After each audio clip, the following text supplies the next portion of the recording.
Hello and good evening, strangers. Um, I feel like I should burst into song and start singing "Strangers in the Night." Um, well, it's good to be back. I'm a little early, but seeing as how I've been missing for the best part of a month, I thought the least I could do is show up a little bit early. So, I shall do my usual chit-chatting for 15 minutes, just letting people come in, and then we will start with a special birthday treat for the lovely Green Eyes. So let me just see what's been put here. Danny, oh hi Danny. Oh, Green Eyes, here she is. Here she is. The birthday girl herself. Let's put you up on the screen. How are you doing? Hi, Wicken. Lisa was here. Oh, you thought I was coming on. You've got a notification. Hi. Hi, Danny After Dark. Hi, Simples Meerkat. Hope you're all doing well. I've missed you all. Happy birthday, Greenie. Oh, I know. We should all sing, but I think singing once on that on my video this morning was enough for anybody. I'm not exactly sounding like Marilyn Monroe at the moment, am I? How's it all been? Because I've missed everybody. Please feel free to put how you are in the chat and I will watch it. So I hope you've all got your big girl pants on today and big boy pants, because we have got a great Dogman story. When I first heard this, it gave me the frickies. So just forewarning you, for any of you who are Wiccan, I'm pissed off big time, but happy birthday. Oh, do you want to tell the chat, Wiccan, or are you keeping it to yourself at the moment? But feel free if you want to pop it in the chat, or if you want me to say something, I'm happy to do that. You're feeding yourself sausage. Oh, I did porky some sausage tonight, Simples. They were chilly. They smelt gorgeous, actually, but I've still not got a sense of taste back. So there's no point me eating them, but they smelled nice. They were a chili and something, and I made him some mash. So that's what he's had for his tea. Yeah, there you go. I'm going to put this on here. Somebody's tried to get into her account. So I think we can all kind of guess who that might have been. But yes, so everybody just keep an eye on your accounts in case you get any notifications up, about authorization or using other devices or what have you. Because it seems that there's a lot of real dirty tactics going on at the moment on here. But yeah, somebody's tried to get into Wiccan's account. Have you heard the police conference? Gabby Petito's family is suing Moab police for negligence, and one of the officers has been done for domestic abuse. Has it? No, I hadn't heard that, Green Eyes. I'll be honest with you. I've stayed away, apart from the Delphi murder case, because you know me, I'm not a true crime fanatic. So I haven't actually, I don't tend to watch it. I just pick bits and pieces up from you guys, but I have been kind of following the Delphi case. I was trying to explain that to Porky the other night in bed. Ah, right, the press conference. Okay, I might have a little catch up of it if it's interesting, Green Eyes, when I go to bed. As simple as he's eating turkey in chili passata sauce. Oh, that actually sounds really nice. That sounds really nice. I use the garlic passata I just get it from Asda, but it's great. If you're making a bolognese or lasagna or something, just got that little bit extra in it. So, while we're on about the this thing with Wiccan's account, I've got a feeling we'll probably get some knobheads coming in trying to cause some trouble. Hi, Barbara. Hello. Oh, thank you, love. I've missed everybody. Thank you. But yeah, I'm just going to say, don't. Yeah, we can just say a warning about account being messed up. So don't let any of that lot come in causing trouble. And we do what we do. Nobody wants anything to do with silly trolls and nasty, dirty folk. So yeah, feel free, put them out. However, make sure who it is before you do. I've got a couple of people that I know who are new followers, and I noticed I got another couple of new followers earlier on as well. So a couple of people who may show up in chat are people that I know. So yeah. Hiya, Sheila. Hello. Now, Sheila, I saw your message on my it came up in my notifications on my video with the song on it, but then it's gone. So I didn't get rid of that. I don't know what's gone on there. But it wasn't showing in the normal chat, and I had to go into what is it? The newest comments, and it was showing, but then it wasn't. So oh, thank you, Barbara. And how are you feeling? I'm sounding all right, but the problem is I'm short of breath, Barbara. So I'll try and do my best tonight. I'll probably not be on as long as I normally do. If they haven't got a vertical shit as an icon, they're a troll. That's true, Simples. That was a shitolith, wasn't it? For anybody who missed it, Simples Meerkat, Titney, her cat, managed to do a vertical poo, and we were calling it was it was like a monolith or an obelisk, wasn't it? We were calling it the shitolith. Noticed I sounded out of breath when I was in the park. Yeah, it's weird, Green Eyes, because I'm not like chesty anymore, but it feels like I've got a band around my chest, something squeezing the air out of me. So I do apologise, but I am okay. But I'll apologise for being a bit out of puff. So yeah, that was basically what Simples is on about there, a vertical shit. Her cat did a shitolith. And it was an absolute work of art. She is a very talented wee lass, Simples. Oh gosh. Oh, so it's happening on Simcasts. Oh, right. I won't, Green Eyes. I will not overdo it. What time are we going on now? I'll just do another couple of minutes and then we'll get into this story because, as I said, it is a bit of a freaky deaky one. There are 3 episodes to this. However, I'm going to try and just do it all in one. I know. Did you see it, Green Eyes? Were you here that night?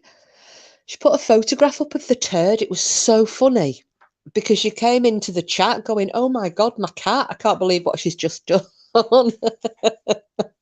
So when we did the next, oh, Green Eyes, it really was funny.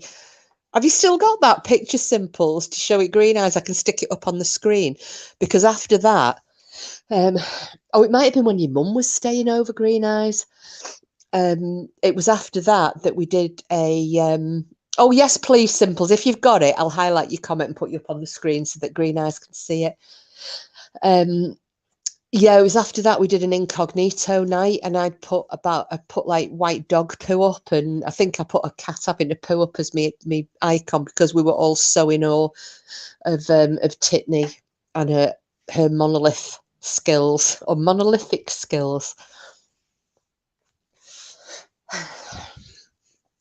Okay, how are we doing for time? past. So, anything else going on? Oh yeah, Sheila. Yeah, somebody's tried to get into her account.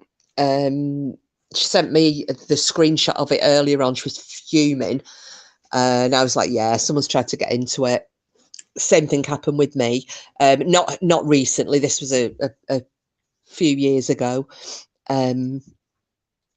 So yes, I just watch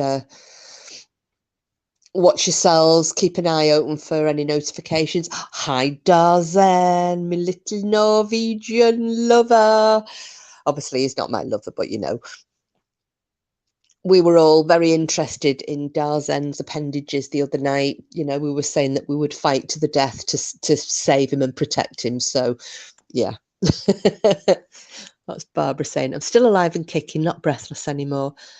That's scary. Just sinuses still bothersome. Yeah, it's this. As you can hear me, I can't quite fill my lungs up, which is a bit scary. So I do apologise if I'm, you know, I'm wheezing a little bit every so often. Little duckers. Yeah, Wiccan had quite a funny photo as well. She talking about little duckers. It is the most evil looking duckling I've ever seen. It's like glaring at the camera. So yeah, don't want to mess with that duck. Right, so I'll keep an eye open for here we go. Hang on a minute before I start. I'm just going to put Simples up on screen for Green Eyes and anybody else who missed the shitolith. And hopefully, if you see the turd in the background, it is perfectly upright plop.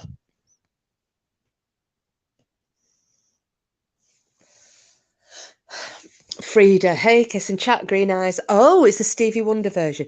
Shall I have a try? Happy birthday to you. Happy birthday to you. Happy birthday. Sorry. I promise I won't try and, well, I might sing a little bit later on. Did you all catch my Monty Python upload earlier? The medical love song. I just thought that was I just thought that was quite appropriate, you know, for all the lovers out there.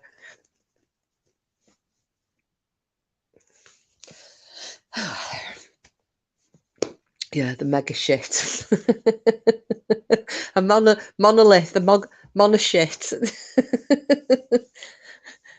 You were hoping I would sing that. Oh, why, Frida? Good grief, you're the state. But it's lovely to see you all. Oh, I'm so glad you're all here. Sheila, I've had to sign in a few of my accounts lately. I know they sometimes do that for security, but strange that it's different accounts at the same time. It makes you think. Yes, it does, Sheila, because I said to Wiccan the same thing had happened to me back in the day, you know, when I was having all that trouble on Twitter and people were trying to get into this account. So that's when I changed everything. So, but yeah, it was like, you know, an attempt has been made to log in from this device and that device. And yeah, so I just doubled down on the security. So the thing is, people are going to be, you know, if you try and verify your accounts as well, that's another thing to do. It makes it that bit harder for people to get into your accounts. Having said that, one of my friends is like a top-notch, all singing, all dancing, shit hot hacker who, if he was attempting to get into something, he's one of the guys who, if you remember, it made the international news a few years ago when they hacked into ISIS accounts, their online accounts, and put them all gay pride. And yeah, that was one of my friends. So he'd probably say, where there's a will, there's a way. But yeah, probably it's out of the realms of the majority of the idiots on here.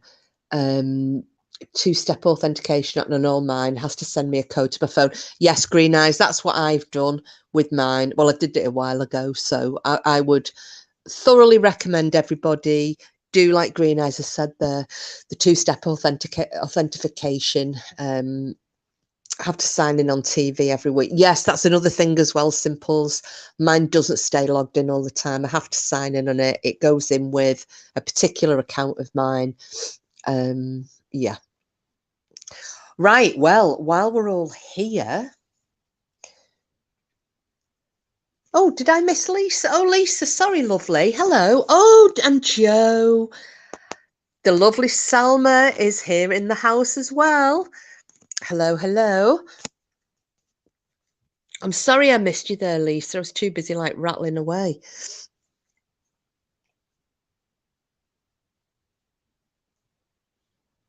To do that too shit. Yeah, that's it. It's better safe than sorry, Lisa. There's too many nut jobs around trying to like get in and out of things they have no business.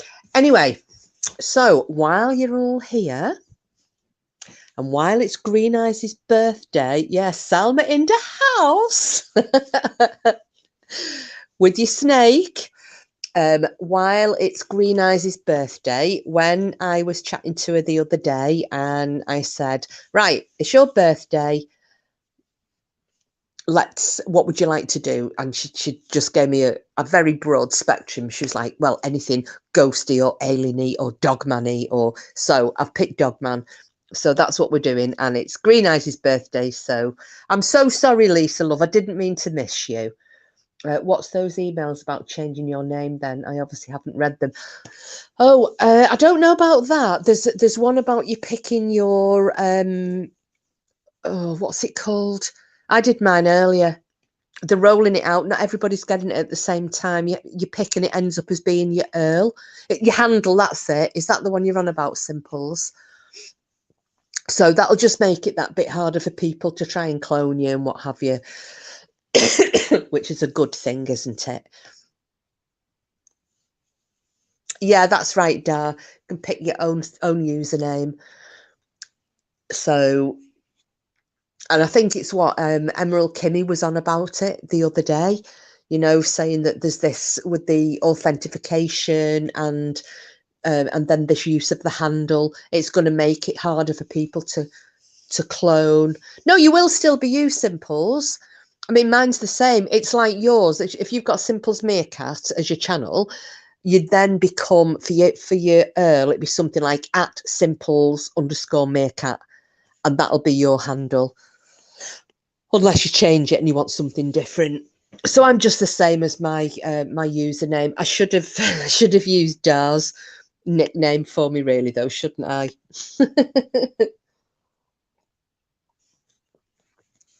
So, right, I'm going to get into this. Let's get into it. Dogman, and we haven't done a Dogman for quite a while. Not in the biblical sense, but that's it, Dar.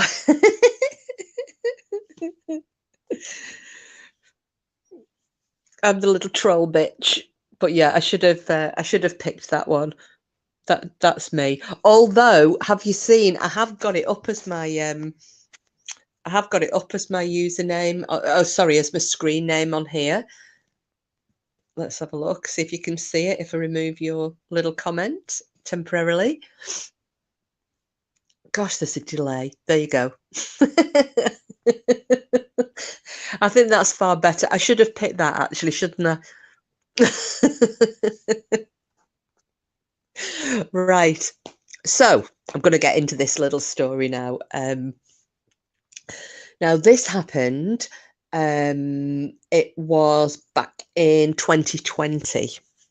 No, it wasn't. It was back in 2019. Please forgive me. I very rarely will cast. Well, I very rarely will be critical of people who have gone through this kind of, who are telling these stories. However, I must admit, when I first heard this, sorry, Guy, if you end up listening, but you did come across as a bit of a dick. Most people who have had these encounters with dogmen or whatever you want to, whether it be a dogman or Barilla or Bigfoot or what have you, they tend to be quite in awe or humbled by the experience. This guy, he was described as an adrenaline junkie. I think it went beyond that. I think he was on a massive ego trip that, he did end up quite humble in the end because it backfired spectacularly on him. But the background, so I'm not going to give full detail of all 3 of these episodes that this guy was in, but I can give you the background. The first one was about his, he had an encounter, or a sighting, shall we say. He lives in Southern California, and he saw a dogman. Now, this was back in 2019. I think it was in the July. He saw Dogman. He was telling people about what he'd seen. Nobody really believed him. He was being laughed at, ridiculed. Even his family didn't believe him. And I think that the impression I got was that this... Oh, sorry. Right, hang on a second. Give me 1 second. Sheila has just made a very good point. Oh God, I can't believe I forgot. Do you know what? It was in my head, and I meant to open off the live about this. As Sheila's just said, I would like to say too, before you start, Kiss, if Nuff is listening, we all love you and we're thinking about you. Yeah, for anybody who doesn't know, Jen lost George in the early hours of yesterday morning. For those of you who know, he'd been having he'd started having epilepsy, and I think she was either on, I can't remember, was she on here or was it on BAMS? She was on one of the channels anyway one night, and he was having fits, and we were all, I think it was BAMS, and we were all talking to, and she was so upset. And unfortunately he had a stroke as a result, from what I picked up from Nuff's upload. He had fits, and that then resulted in a stroke, and he died in her arms in the early hours of yesterday morning. So rightly so, she's absolutely devastated. I watched the video she'd put up for George, and I was crying my eyes out here, and it did make me grab little Cooper and give him a hug till I nearly choked him, because you do, don't you? You know, somebody else loses an animal, and it just makes you hug your own even more. So yeah, so Jen, if you're listening, you don't have to join in, but we all, as Sheila said there, we all love you. We all do. You're such a wonderful, amazing person. You know, you're one of the best people on this platform. You really are. Your love for your animals it's just amazing, and we all know how much George meant to you.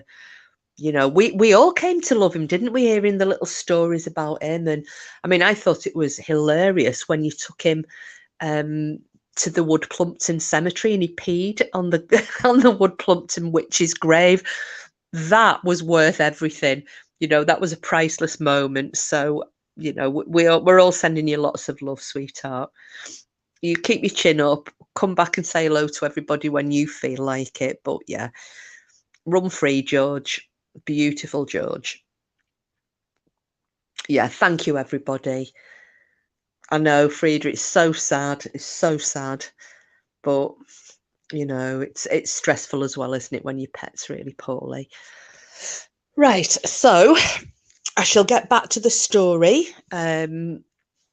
Obviously, if Nuff ends up coming into chat and I've not noticed, give us a... Give me a shout, please, somebody. Yeah, I know. Beautiful Joe. Beautiful boy. So if I get back to the background on this story, this guy, he'd seen a dogman. He didn't know what it was initially. He thought well, I think he thought it was a werewolf. Then he realised what it was, or he found out what it was. Nobody believed him. And I think it dented his ego, really dented his ego. And he wasn't having any of it. Hiya, Sid. Oh, you're just in time. You're just in time. We're just starting off with a Dogman story. Especially special request from Green Eyes. And can you tell us all how Nancy's doing, Sid? Hopefully she's all right. I heard that she'd been back into hospital again. I felt so bad for her. Yeah, Lisa, the video was peed on the witch's grave. It was absolutely brilliant. It was, it really was. So So this guy, he has gone from I think it was June or the July, he saw this Dogman. He was doing investigations on it, trying to find out things about it, asking people, telling people what he'd seen. Yeah, Lisa, that's it. Nobody, well, we believe you in here. You told us your story and we believe you about the night hag. And it is very common. But yeah, this guy, but whereas you accept that, you just go, well, people don't believe me, whatever. I know what I saw. But this guy, he really wasn't settling with it. So he is, I get the impression he was stewing on this right the way through from the summer up to wintertime. Now, his mum and his stepdad lived out in Oklahoma and they invited him over there for Christmas. So off he went. Hi, Dolly. Hello, sweetheart.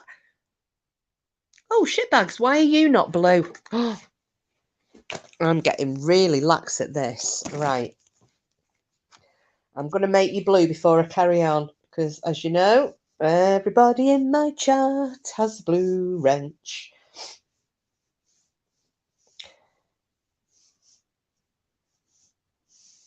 Oh, crikey. Oh, don't know what the heck happened there. Sorry, guys. Me and multitasking. I should be a man. Sorry for the gentleman in chat. Right. Let us just make Dolly Mixture a mod.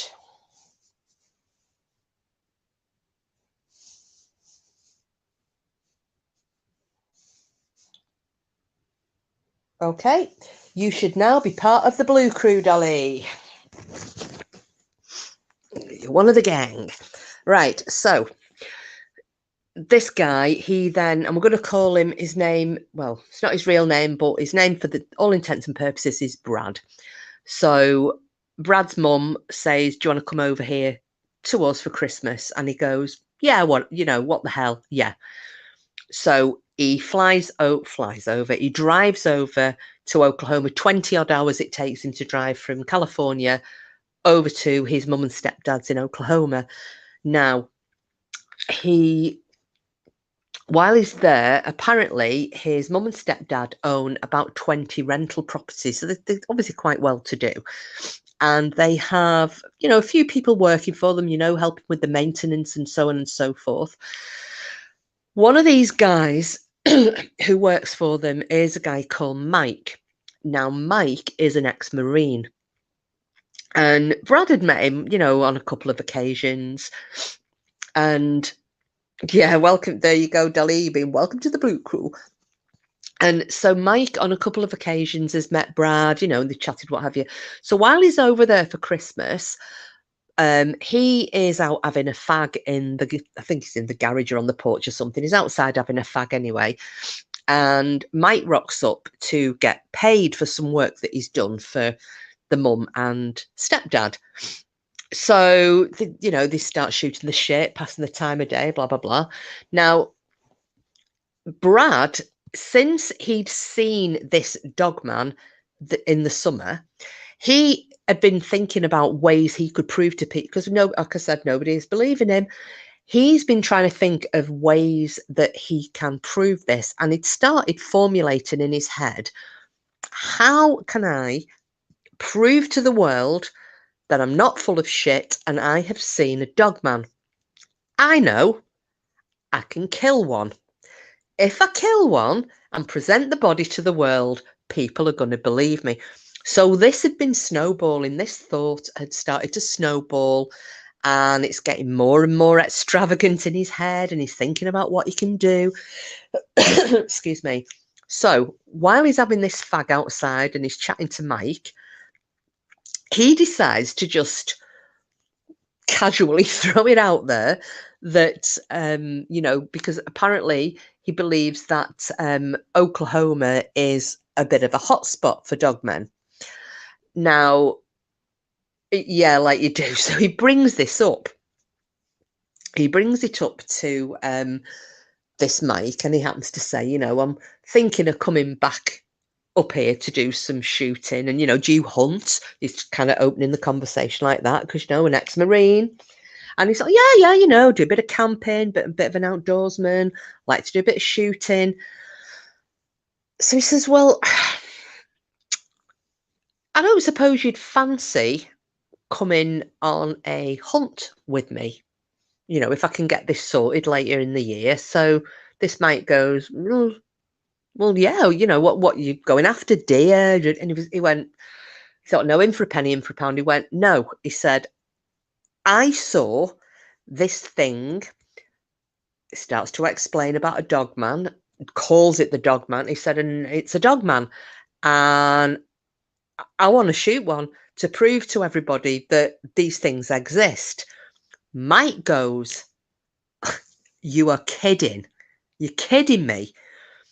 Brad's thinking, oh, hang on a minute, here we go. Somebody else who's like thinking I'm full of shit. So he says, no, I'm not kidding. I saw in the summer, I saw this thing and nobody believes me. And, and at this point, oh, Frida, listen, it gets worse, chicken. It gets so much worse. Mike says, no, I believe you because I've seen one myself. And Brad goes, what? He said, I've seen one myself. He said, I saw one in like the June or July, whichever it was the same month. For the sake of argument, we're going to say June.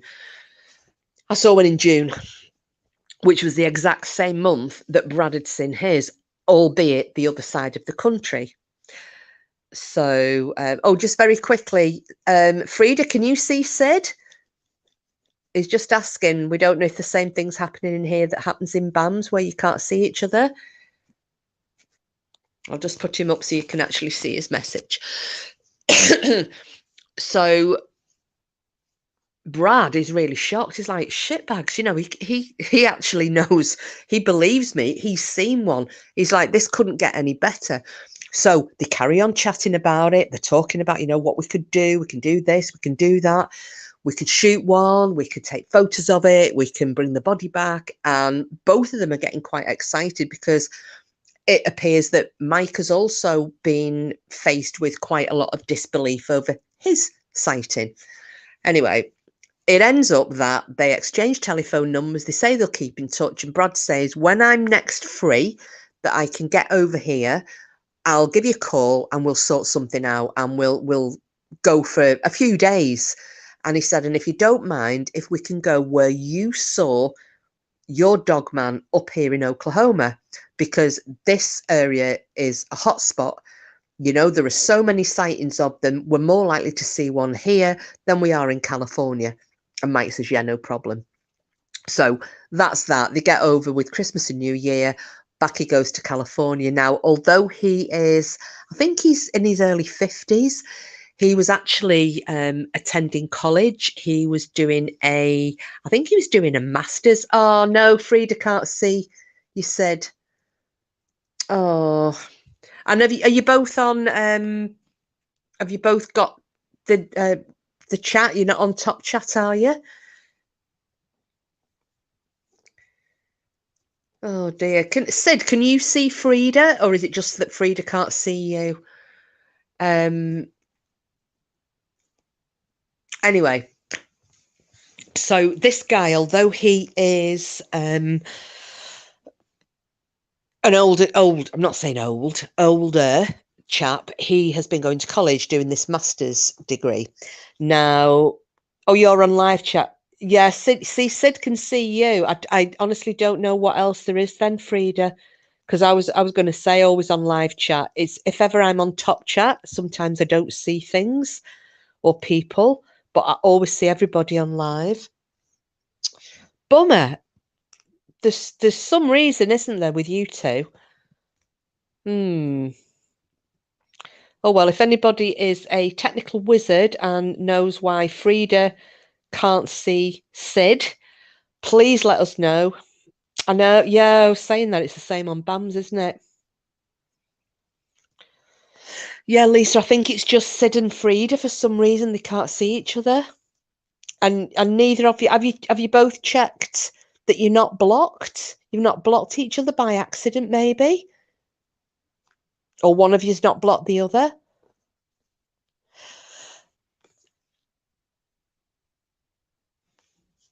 Yeah, Frida, at least he can see you.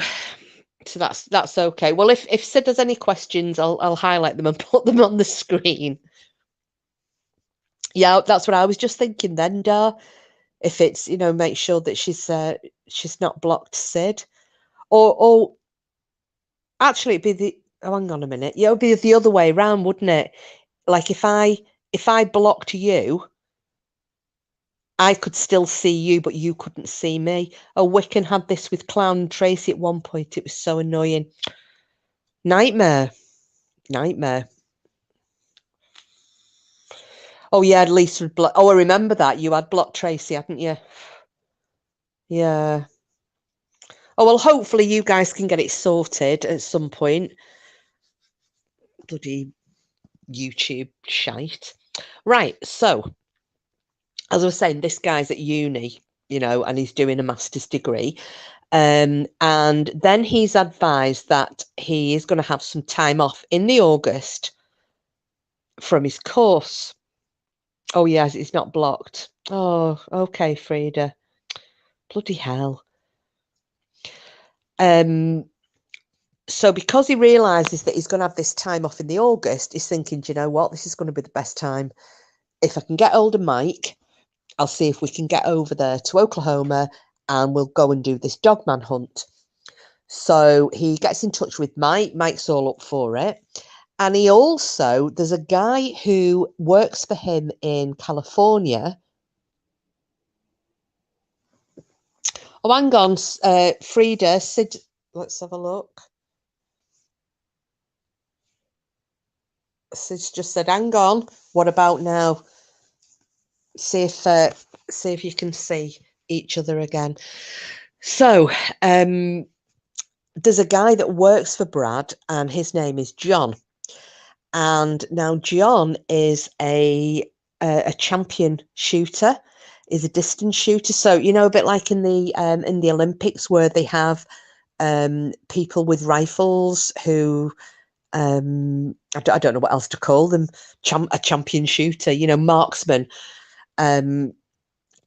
He does that. He's never been in the military or law enforcement. He's just a civilian, but he is a crack shot. It's fine, Sid. Don't worry about interrupting. It's fine. We're all friends here.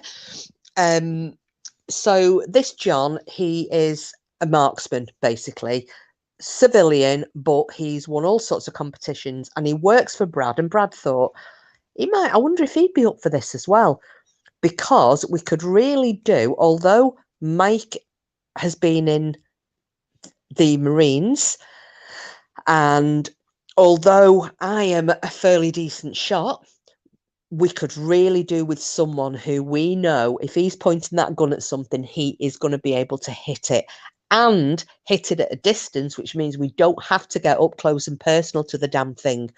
So he approaches John and he says, John, would you be up for a bit of a hunting trip out to Oklahoma, stay, best part of a week, something like that? How do you feel about it? Would you fancy coming? So John goes, yeah, I'd be up for that.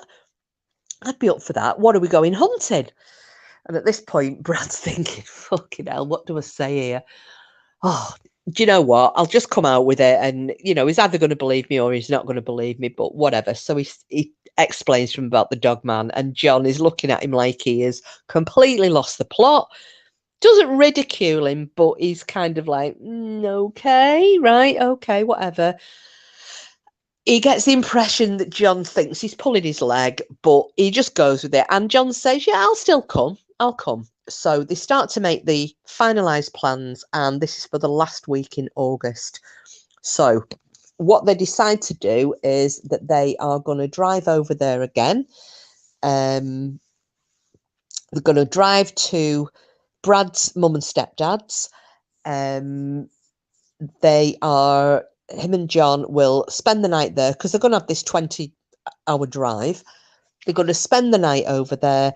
Then they will head off the next day with Mike and head off into the national park, camp up, and, go doing the little search. So they're starting to talk about what to do. So as the day's getting closer that they're going to be leaving, he's talking to Mike and John on the phone, and they're formulating a plan. And what he decides to do is, at first, he's saying, what I think we should do is have a central point that we're camping at, and then go out in different directions, because we'll be there for 4 days. We'll be staying, 3 nights, but 4 days.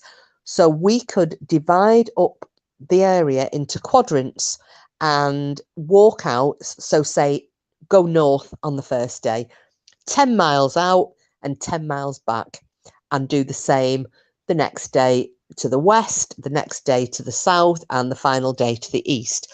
Now, Mike says, because he's obviously, don't forget, he's been in the army, he's been used to doing a bit of yomping, bimbling about, whatever, whilst carrying gear, and he says, that's actually an awful lot. I think that distance is too much.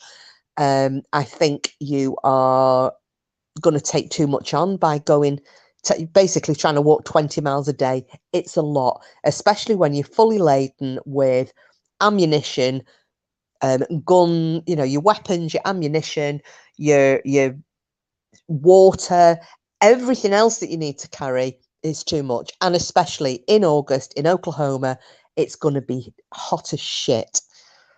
So they agree that, all right, okay, we'll half it. So instead, they plan each day to go on the compass points 5 miles out, 5 miles back. At that time of year, it's getting dark around about 8:30ish at night. So what they have agreed is, under no circumstances, because Mike and Brad have seen these creatures and they do know that they exist, John doesn't, but they have decided, under no circumstances will we be hunting at night. This is going to be daytime. So the plan is going to be that round about 10, 11 o'clock in the morning, they will leave their camp, they will head off, do the 5 miles, then walk the 5 miles back, and plan to be back at base camp for around about 5 o'clock in the evening, there or thereabouts, give or take an hour, because that will then give them chance to unload the stuff, get a fire lit, get a meal made, and have a beer, crash out, what have you.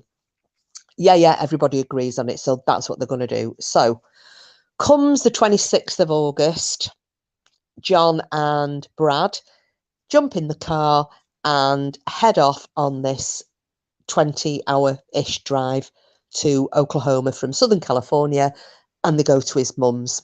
They get there, they crash out for the night, they speak to Mike on the phone, and they decide that they will be leaving approximately 6 a.m. the next day.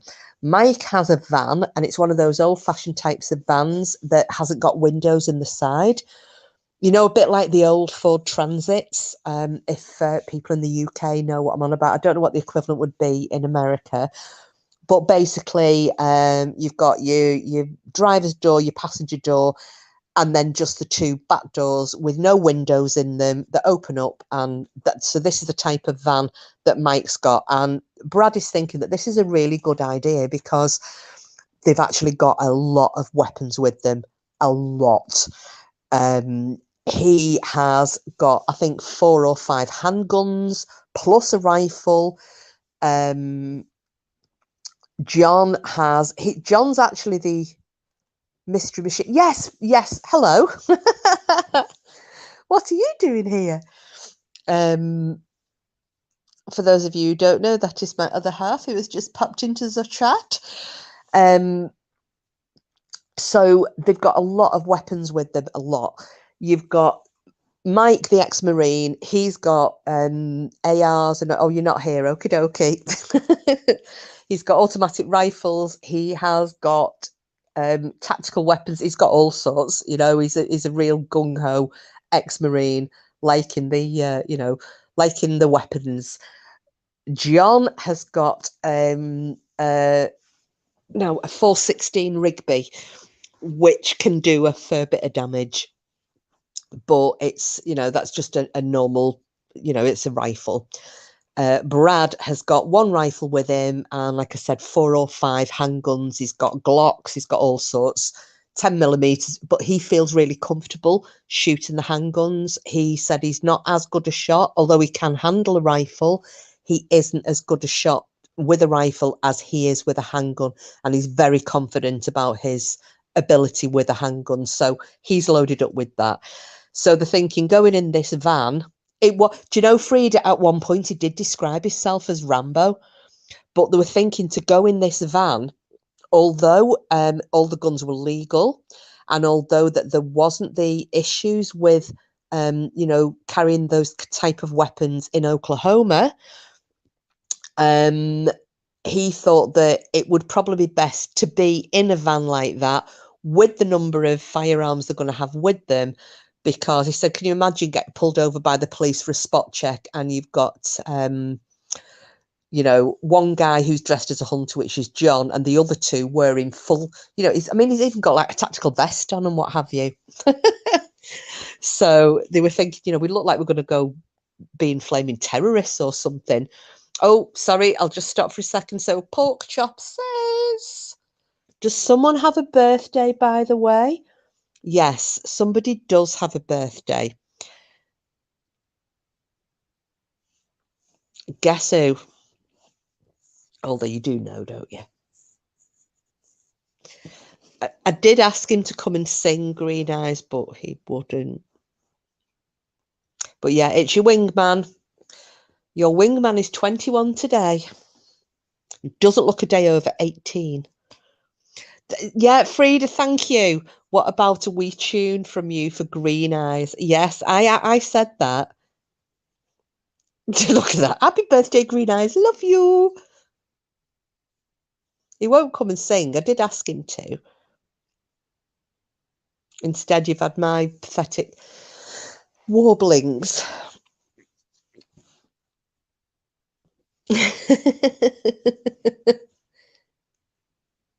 Sorry, I'm breaking. Yeah, whatever. Gobshite. Right, okay, we've had a little Porky interlude. I shall go back to the story. So I did sing for her. I actually sang 3 things, Frida. So I sent her a voicemail on her phone this morning, and I was singing the happy birthday to you, squash tomatoes and poo. Then I sang the Arrogant Worms one on the video that I made for her. The happy birthday, what have you done that matters? Happy birthday, you're starting to get fatter. And then I sang yours. So happy birthday to you. Happy birthday to you. Happy birthday. So yeah, you've had 3. You've done really well.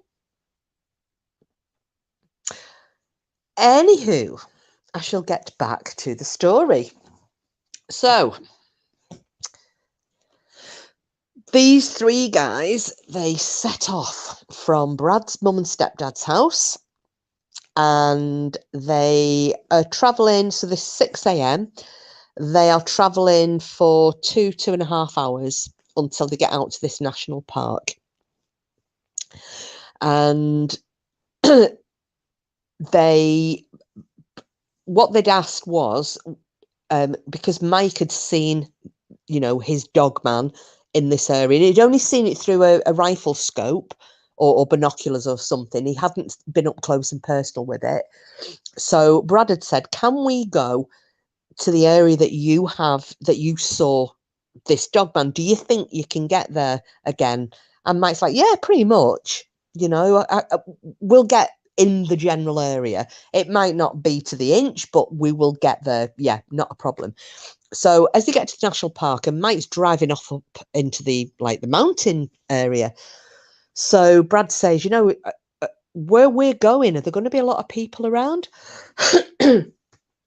So Mike says, no, it's the likelihood is if we see anyone at all, it may be a hunter, the odd hunter, but apart from that, no, there'll be very, very few, if any, people up here at all. So Brad's like, yeah, that's fine, because they're obviously him and Mike are looking like they've just strolled out of special forces.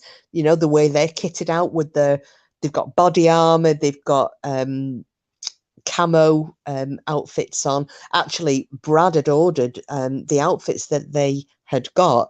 He'd ordered them. They were the exact same camouflage gear that is worn by the Marines. So, you know, these two guys look like they've just fallen off a flipping army wagon.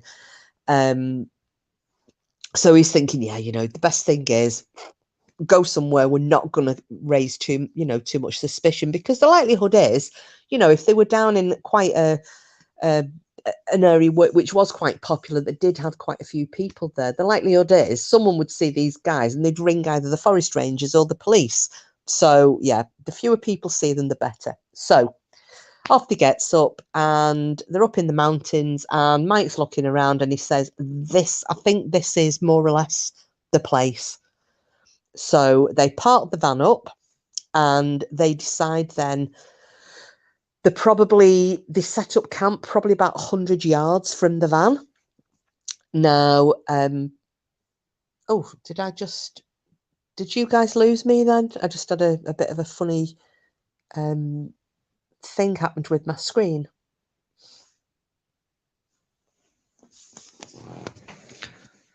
Hopefully we're back and normal again. So they set the camp up and they have a couple of beers, they have something to eat, and they settle down to, you know, the chatting around a campfire. Oh, is it all good, Dolly? Thank you, sweetheart.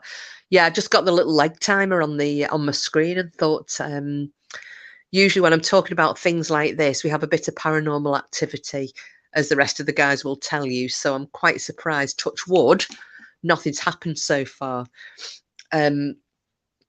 So yeah, they that first night they're at camp, they have a bit of a laugh, bit of a chat, they're kind of finalizing what the plan of action is going to be the next day, and then they get into the sleeping bags, into the tents, and crash out.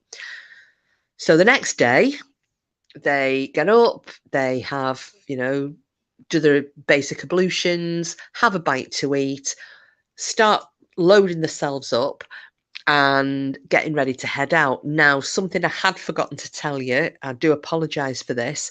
While Brad and John, the night before, were at his mum and stepdad's house, they'd been thinking about how, if they managed to kill one of these creatures, how they're going to get the body, because it could be 5 miles away. You know, if they're walking out 5 miles and walking back, if you think that potentially they could see one of these creatures 5 miles away from the camp, they would have 5 miles to get this body back. Now, the size of these things, as you know, they're very, very big, and you're looking at anywhere between 7 and 9 foot and weighing, you know, 700 pounds potentially. There's no way they're going to be able to carry a body back, even with 3 of them, that distance, especially over the terrain that they're at. So what Brad had done was gone into the garage, and he'd been having a route through his stepdad's stuff, and he found a Black & Decker saw. So he had decided, right, that's what we'll do. I'll bring a saw. I will also bring some plastic sheeting and duct tape and what have you. And if we manage to shoot one of these things, I'm going to chop off its head and one of its paws. I'm going to say either hand or feet, but chop one of those off so we've got evidence. Wrap it up in the plastic sheeting, then we can drag it back. So that was his plan, and I've forgotten about that. So I do apologise. So they're getting ready. He's got this saw in the back of his backpack, and the plastic sheet and everything else. And they're getting ready to set off. And he says to Mike, "Are we not packing up our tents and our gear and sticking it in the van and locking it up?" And Mike's like, "No, just leave it here." He's like, "Well, what if it gets stolen?" Mike went, No, hunters they won't steal anything. Your stuff's perfectly safe." So yes, green eyes. Oh yes. Yeah. You're going in the right direction. So Mike's, Brad's like, God, this wouldn't happen in California. You leave your stuff like that and go off walking. You're going to come back and there'll be nothing left. Even the van, if it's locked up, the van will have gone. It'd be on bricks, whatever. So Mike said, no, don't worry about it. This isn't what happens around here. We can leave our stuff. So off they go. So that's a Tuesday. Nothing happens. Wednesday, nothing happens. Same thing again. Out they go. Back they come. Sit around the campfire at night, have a beer, have something to eat, crash out, start the next day. So Wednesday, as I said, nothing happens. Thursday, nothing happens. Friday is the last day.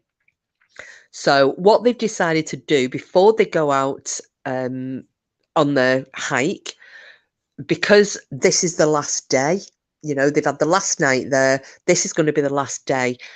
They decided that because they're obviously going to be doing a 5-mile hike out, 5-mile hike back, it's going to be 5 o'clock-ish when they get home, get back to the campsite. They're not really going to want to feel like packing up the camp.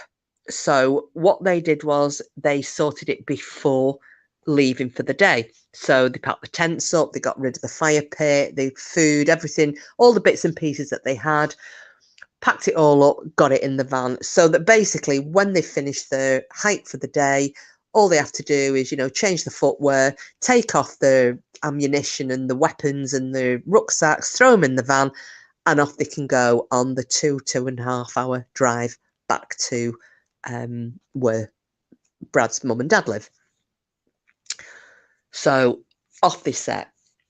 Now, there's, on this particular day, the direction that they went in, probably about, 300 yards away from where they've, from where the camp is, they're up on they kind of climb up and there's a bit of a boulder and it's looking down into, thought the Dogman was going to steal the transit. You never know, Dolly. You never know. That'd probably happen in any major town in the UK, though, wouldn't it?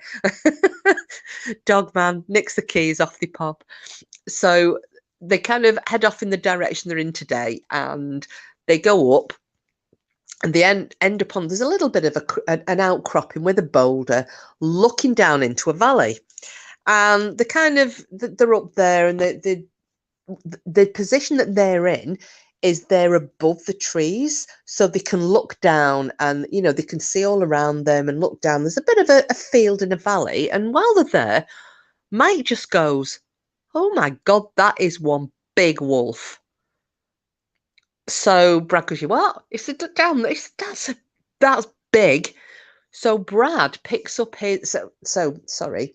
Mike is looking through binoculars. So Brad's got his own binoculars. He puts his gun down. He looks through the binoculars and he says, John, are you seeing this? Now, John hasn't got binoculars, but he's looking through the scope in his gun. And it's probably 600 to 700 yards away, this creature. They're looking, it's this. So Mike is still saying this. He said, that is one big. And then he went, fuck. Because at that point, this big wolf has gone from a normal dog-like position to standing upright on its back legs, as we all know, the famous Dogman pose. And Brad, being, like I said, this is when I said to you guys, you just come across as a bit of a dick on occasions with this story. He's jumping around like a kid because he's so excited. The very last day, they finally managed to see one of these things. There it is, right in front of him. And he's excited and he's dancing around like an absolute child. And he goes to John, can you shoot that from here? So John goes, yeah, pretty much. He said, no, could you get it? Can you get a headshot? And he went, yeah, from this distance, absolutely, no problem. He said, why? Do you want me to do it? And before he answers, he looks and he says, the look that Mike has got is not what he expected, because Mike is not looking like he really wants to be there. And he said this had changed from the moment that that Dogman stood up. Yeah, I would be taking off as well, Frida. From the moment the Dogman stood up on its back legs, he said that's when Mike's gung-ho attitude just went flying out the window. Up to that point, he'd been right up for it. Now he's looking really, really worried. But Brad's taking no notice of this. So when John says, "Do you want me to take the shot?" he goes, "Yeah. If you can headshot, if you're happy that you can get that shot and you can make that shot accurately from here, go for it." Now, Brad took the binoculars from his eyes just for a second, and as he brought the binoculars down, that was at the exact moment that John shot. Now, all he heard was this bang, because he said a 416 makes a hell of a crack. He said he whips up the binoculars, too late, it's already hit. However, John did tell him what had happened. Now, he said as he shot it, as the bullet hit, it span, the Dogman was spun round to its right, or rather to its left, our right, spun it round so it was facing away from them. It went down like a sack of shit on the floor with one arm extended so that it actually looked like somebody, you know, when you get people like myself who sleep on the front with an arm out and the head kind of laying on it. That's the position that this Dogman was in. Hi, Lady Witch. Hello, my love. How are you? Lovely to see you. So this is, you know, this shot has been taken. So John is saying, and he said to him, "Did you get it?" He went, "Yeah." He said, "Are you sure?" He said, "Is it dead?" He went, "Yeah, I shot it in the head." He was like, "Are you sure you did?" He said, "Yeah, I'm sure. Yes, I shot it in the head." You know, this guy is a marksman. He wins competitions. He does this for fun and he could do it every day of the week. He's a distance shooter. So he is 100% confident that he has hit this Dogman in the head. Down it's gone. It will not be getting up again. Okay. So now that he's confirmed that, he says to Mike, "Right, what we need to do is go down there and we need to, you know, do what we said we were going to do." And Mike at this point then goes, "Dude, do you really want to do this?" So Brad looks at him and he goes, "What the fuck, man?" He said, "What are you on about? Do we really want to do it?" He said, "This is what we've come here for. This is what we arranged to do. We came looking for one. We've spent the last 4 days looking for a Dogman to shoot, to kill, to prove that the damn things exist. We've just done it." He said, "If you don't want to do this, by all means, fuck off back to the van. It's not a problem. I'll go down on my own." So Mike's going, "No, no, no, no, no. You're all right. You're all right. I'll come with you." So Brad's going, "Right, are you sure?" "Yeah, yeah." He said, "Right, okay. John's staying here, keeping overwatch on us. I will go down the left-hand side towards this valley, which will take me down it's a bit of an embankment into the forest. And the forest, only on the edge of it, but it does mean it's going to be in full woodland for probably about 500 yards. And he said, "You go down the right-hand side and we'll come in towards the body in a pincer-like movement." Because Brad's thinking, if we get down there, we both come in, you know, once we're level with it, we come in at it from both sides. And then just on the off chance that it's still alive, we can finish it off, both of us, from both angles. So neither of us have to get too close. And Mike's saying, "Yeah, okay." But he does say to Mike, "Your job," he said, "because don't forget, this is a pack animal. This is a wolf, technically. They don't tend to be on their own. So just in case there's more than one, your job is to make sure we don't get flanked." He said, "because the last thing we want is one of them behind us." He said, "because we'll have had it." He said, "So you make sure none of these, if there are any more around there, they do not get behind us." And Mike goes, "Yeah, yeah, don't worry about it. Don't worry about it." Excuse me. They've got walkie-talkies. So he said, "We will be in contact right the way down until we get, you know, to probably 100 yards away from it. then we'll turn off the walkie-talkies, okay? Mike's like, yeah, no problem. So down they go. And they're heading off, and Mike is making a shitload of noise. You know, he's not being quiet at all. So Brad's saying to him, for fuck's sake, you know, oh, you just caught up, Sid. Okay, 2 speed. I bet I sound like a right chipmunk, don't I? So Brad's saying, you know, he gets on the walkie-talkie, says, fuck's sake, dude, be quiet. You know, we don't know if there are any more of these things around. You know, can you just, and he's like, yeah, sorry, man, sorry. Okay, right, okay. So he said, he's just finished doing that, and he hears boom. And John has shot again with this 416. So he kind of looks at him and he gives him the universal, you know, hands out like, what the fuck? John yells down, he goes, it was still moving. He said, do you mean it was still moving? I thought you said it had a headshot. I did give it a headshot. He said, but it was moving. I don't know what the fuck's going on. He said, I've shot it again. Are you sure? Yeah, I did. He said, I shot it in the back, you know, at the top of its back, going through the neck.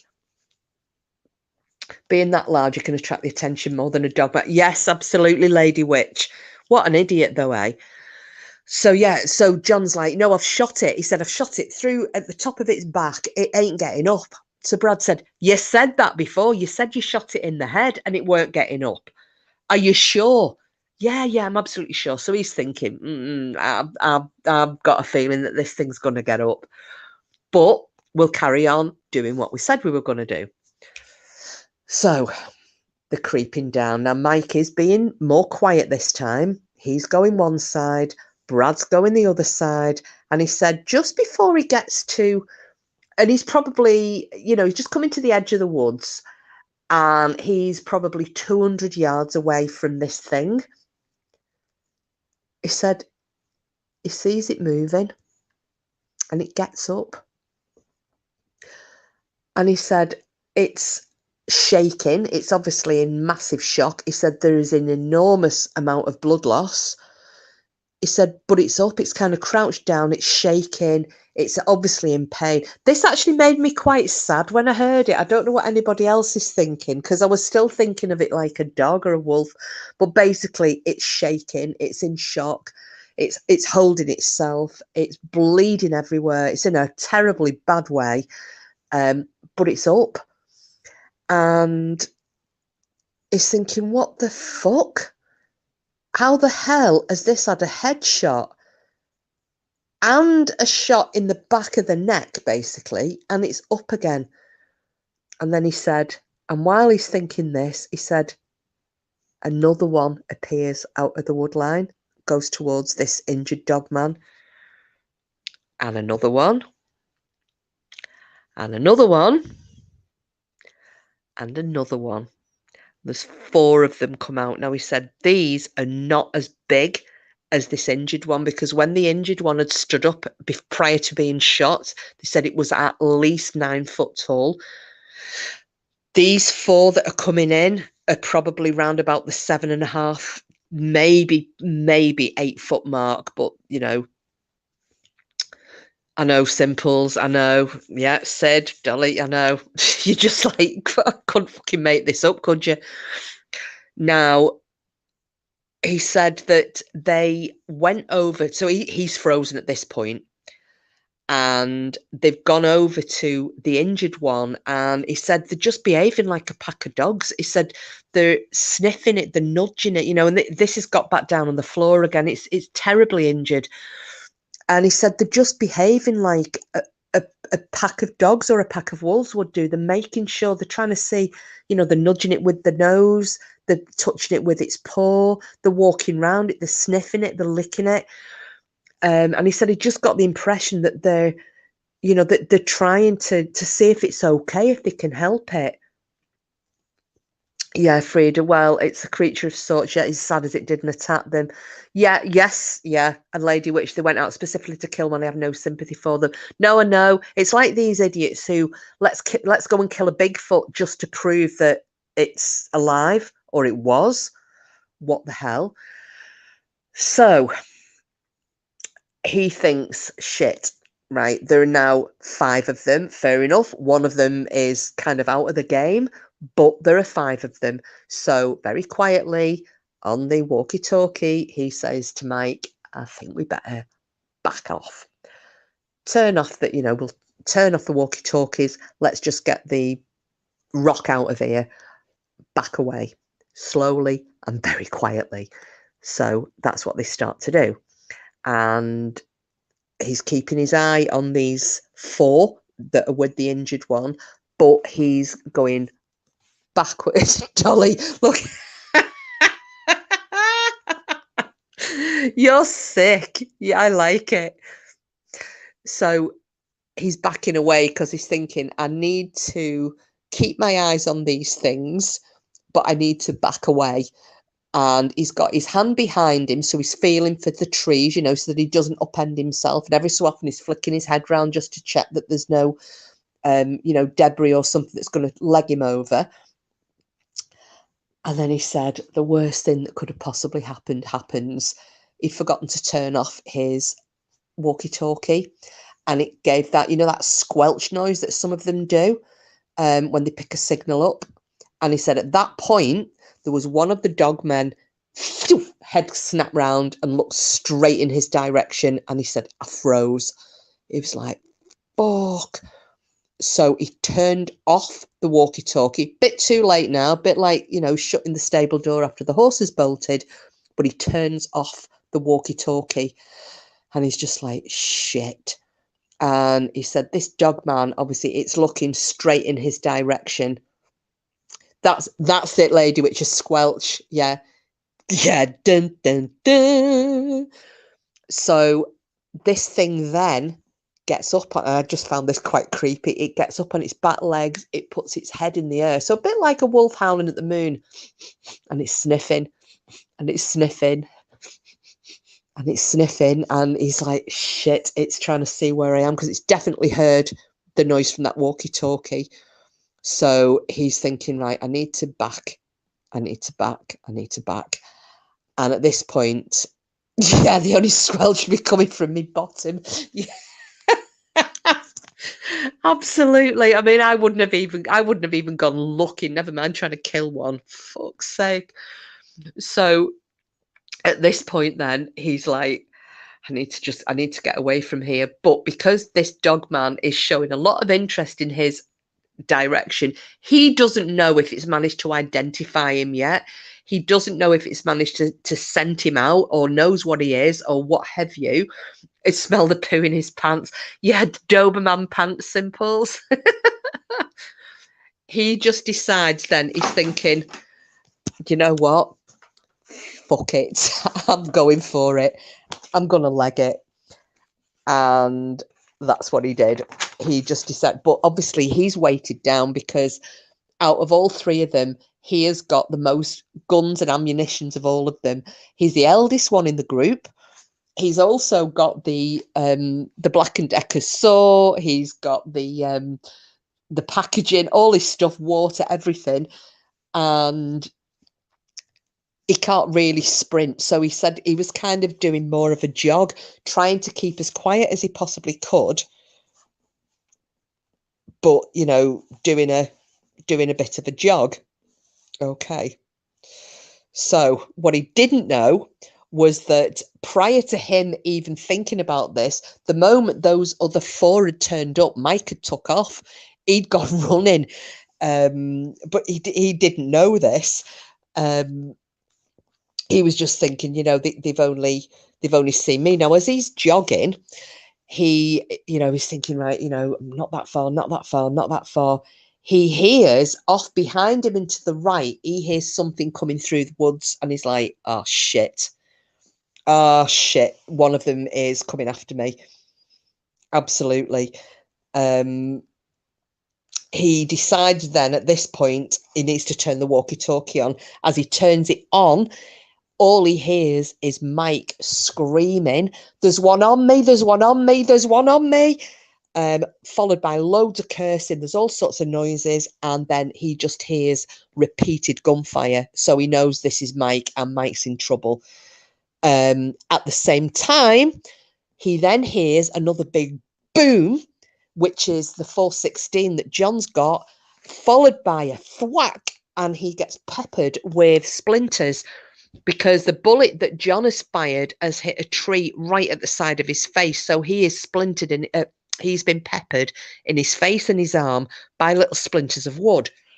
He spins round thinking, what the fuck? Why has he shot at me? Yeah, Lady Witch, absolutely. He's like, why is he shooting at me? Then he realizes, no, what it is, because Mike has got the channel open and he's just screaming, shooting, swearing, and screaming down this walkie-talkie. John can't make himself heard. He'd shot at the tree as a warning. He's then signaling with his arms and his hands that there's two of them on his tail. There's not only is there the one that's slightly behind him and to the right, there's one directly behind him and it's trying to flank him. Okay, so Brad is shitting it at this point. Absolutely shitting it because there's two of them. So he decides, you know what, my best bet here, I'm no good with the rifle. He's got the rifle slung across him. He's got like a vest on and one of his Glocks is in that. So he pulls out his Glock. Right. And as I said before, he was much more comfortable shooting a handgun than a rifle. And he's just like, you know, if I've got to hit something, I'm going to do it with this. So he's like turning to the right. He knows this thing's still coming behind. He kind of looks to his left.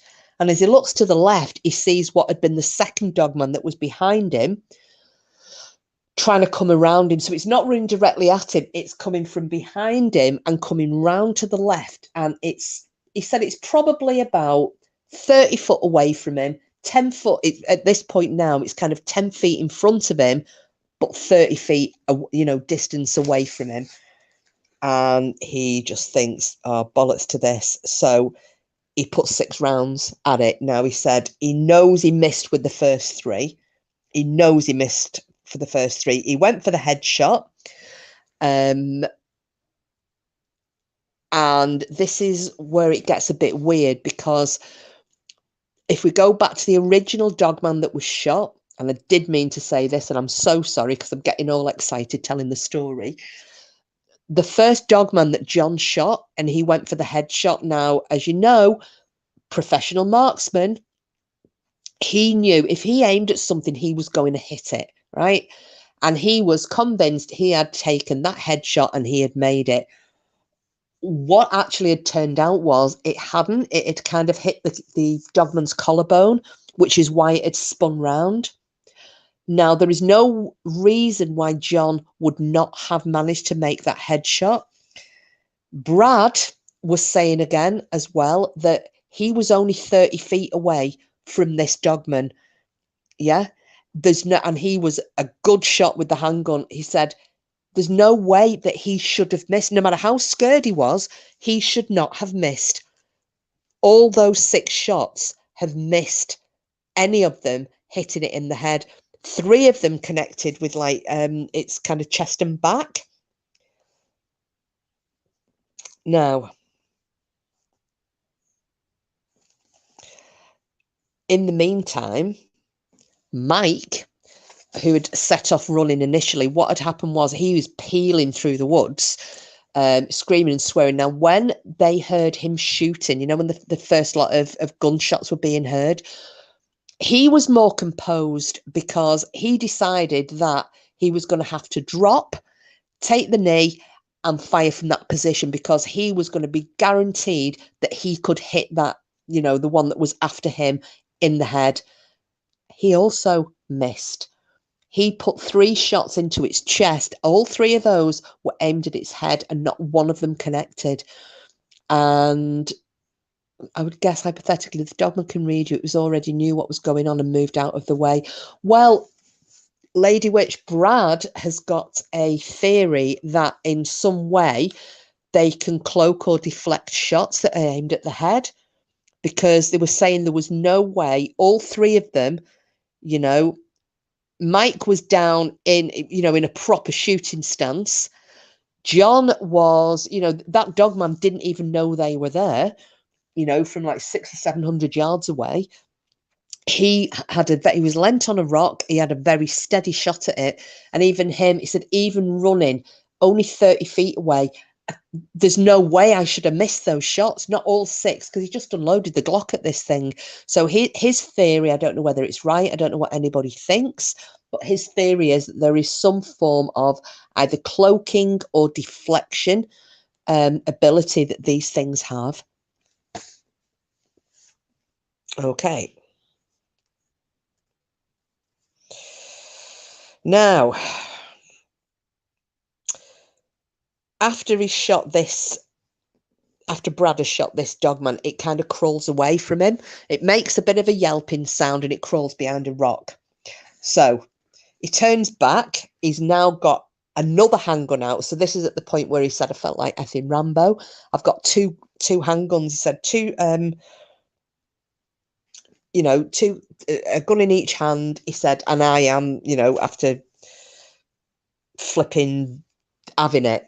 Okay. Dogman force field. Yeah, that's what they're thinking. I don't know.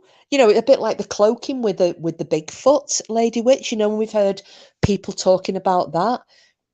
Now, as he's got this other handgun out and he's he kind of turned back to the direction he's going, he hears another boom coming from John. He looks straight ahead. Now, about 50 foot-ish in front of him, there's another Dogman. John, he would have run straight into it. He didn't even know it was there. John has taken the shot again, and as Brad had turned to look, he just caught it tumbling over. John had managed to hit it in the shoulder, which had knocked it off its feet, and again that had also spun round. Now, he said with a 416 shot in it, he said it was going to be in a mess. He said as much as the other one had taken one to the back of the neck, like upper back of the neck, and one to the collarbone, he said it was still it was still in a terrible state. He said he'd hit these 3 shots that he'd managed to hit, his without of the Glock.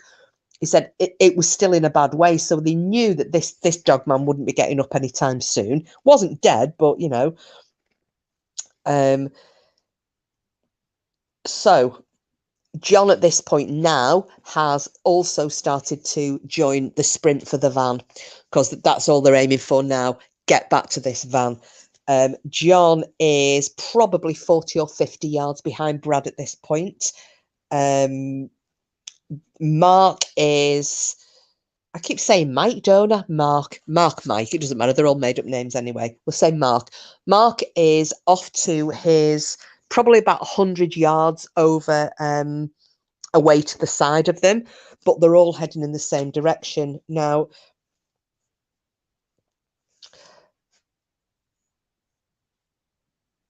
they decided then, this is, after Mark had missed, no, I'm going to say, we'll stick with Mike. After Mike had tried this headshot and missed, he was just bounced up on his feet and just decided, you know what, I'm just sprinting for the van. Yeah, I'm feeling sorry for them, Frida. I don't know why. Yeah, but then again, I'll get back onto that in a second. I'll get back onto that when I finish this story and see what you all think. So, Mike's missed the headshot, whatever's happened, cloaking, deflection, whatever. He now is just all in for the van. Going. Okay. He'd got up and he sprinted. All of them were around now about 200 yards away from the van. They're about 100 yards from where they've been camping. They're about 200 yards away from the van. Now, John has been trying to cover Brad, but he's out of ammunition now and he needs to reload. And at this point, it's the only time when I thought this Brad's actually now starting to sound human. He said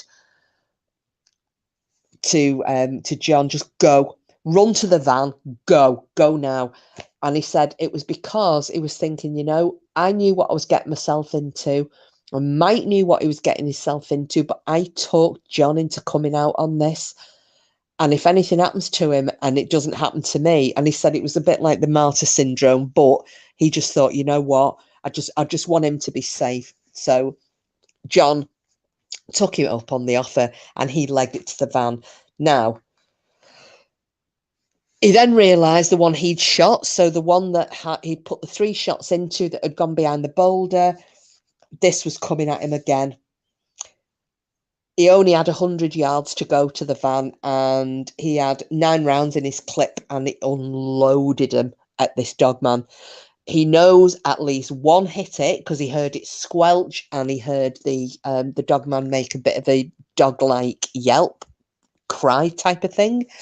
But he just didn't give a shit. As he's getting near the van, Mike's in the driving seat. He's got the engine going. All the windows are wound up. John is standing on, just outside of the passenger door, covering. He's reloaded his rifle and he's covering Brad. And he's just like, run. The back doors of the van are open. Brad manages to get there. He just dove in through the back doors. Before he'd even shut the doors, Mike is screwing off, but he's going down the wrong way. He's going down to the dead end. So Brad's going, what the fuck, dude? What are you doing? We're going in the wrong direction. He said, if you think I was going to do a 3-point turn there with these things on our tails, you've got another thing coming. And he said, in hindsight, he thought, yeah, you're right. I know. But having said that, though, they were actually okay. Said, we managed to get to the bottom of this dead end. They did the 3-point turn and they're coming back. However, and again, you just cannot make this up. And I don't think the guy's making it up because of the detail. I know sometimes people say when there's too much detail, it can be a bit of a fib. But I don't think so with this guy. I do believe him because nobody would make themselves out to be that much of a knobhead. While they've just turned back round and they're coming back up to where they've just come, where they were originally parked, Brad goes, I've lost my Glock. So John's going, no, it must be in the back when you dove in. He's like, dude, it's not here. And then he remembered as he was making that final sprint for the van, he came down an embankment, he did slip, and he thinks that the Glock has jumped out of, fallen out of the clip that it was in. So he's like, got to stop. The other two are like, are you crazy? Are you off your effing head that you think we're going to stop now? It's like, just leave it. And he's like, how can I leave it? He said, it's a gun that's registered to me. He said, if that's used in a crime, 1, I'm going to be in a lot of trouble. He said, but 2, what if a kid picks it up? What if a family's out here hiking, somebody picks that up, kills themselves with it? I can't do it. I know where it'll be. I'll know, a 6 foot square speck. I know where it'll be. It must have bounced out as I slid down and I hit the floor. It'll be there. So they're like, for fuck's sake, right, but I'm not stopping. And Mike is at this point going, you have got 2 minutes. 2 minutes. And I don't give a shit where you are. If you're not back in this van in 2 minutes, we're going. You're on your own. You're getting left here for whatever happens to you because I'm not waiting. You've got 2 minutes. He's like, dude, it's fine. I'll tell you where to stop. I can sprint to it. I'll pick it up. I'll be back in the van. There's not a problem. Well, this is it, Sid, isn't it? I know, Green Eyes and Lady Witch. So along they come. He goes, here, stop. He opens the back doors. He jumps out. He runs back towards this embankment. And it's only, a matter of some yards away. And the gun is there. He picks it up. He looks up, and not 20 feet away from him is the dog that he shot. That's sitting there in like a dog-like pose, a bit like an Alsatian would be sitting. That one's sitting looking at him 30, 40 feet away in the other direction. There's another one sitting looking at him. There's 3 of them. Doesn't know where the 4th one is, but there's 3 of them. They're all on the top of this embankment, just sitting there looking at him. Not doing anything, just looking. And he said he just got the feeling they were just like, you know, they didn't say anything. He didn't have one of these experiences where, you know, some people, they get words put in the head and they think that they're being communicated with telepathically. That didn't happen. He said it's just a feeling that he got, which was they were like, we're letting you go now, fuck off. We've had enough. We know you've had enough. Go. And he got the gun. He did look behind him because he didn't want one of these changing the minds going, now, you know what, sod it, let's just jump off here and eat him. And he ran, got back in the van, and away they went. Now, it was said, it was like colour draw. They just had enough. They just had enough. No, I'm with you there, Dolly Mixture. Hunting, no. You know, and I know we do have vegetarians in the chat, which is absolutely fine. You know, those of us who are meat eaters, yeah. My dad does hunt, but everything he hunts and he catches, he eats. It's not a case of filling his freezer up or giving it to friends. He will go and he'll fish, or he will maybe shoot a bird of some sort and prepare it. But everything he catches, catch and kills, he will eat. But, you know, we've had this discussion as well. And I've said, well, why have you shot a duck when you can go down to the supermarket and buy one? He said, yeah, but I've shot it myself. I said, yeah, but there's ducks there that are already dead. So why have you just killed one? So we do have this discussion quite a lot. So I'll stop for a second. So what do you think so far about their what I would class as a very misguided attempt at killing a dogman? Because words fail me. Words absolutely fail me.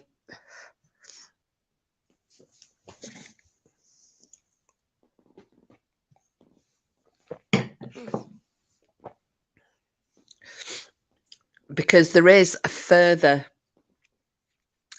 segment to this, which, yeah, I could probably get this done tonight, I think.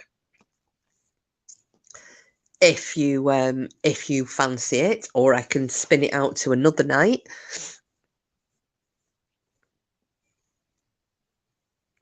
I know, Green Eyes, it just, again, I can understand. Do you remember the story with Brandon Close, the guy with you know, the wife and the little baby and their house, that they ended up having to leave their farm? Do you guys remember that one? I can understand him wanting to kill them because they hadn't done anything to these dogmen and they were just being attacked and they got less than they deserved. Hopefully they learned something. Lady Witch, no, he didn't. The other two did, but he didn't. I think it's foolish to hunt and attempt to kill a dogman, sewing its head too. I know, Joe, I know. Brilliant, Kiss. You're better than Emma Kenny at storytelling. Who's Emma Kenny? Shall I take that as a compliment or not? I don't know who it is.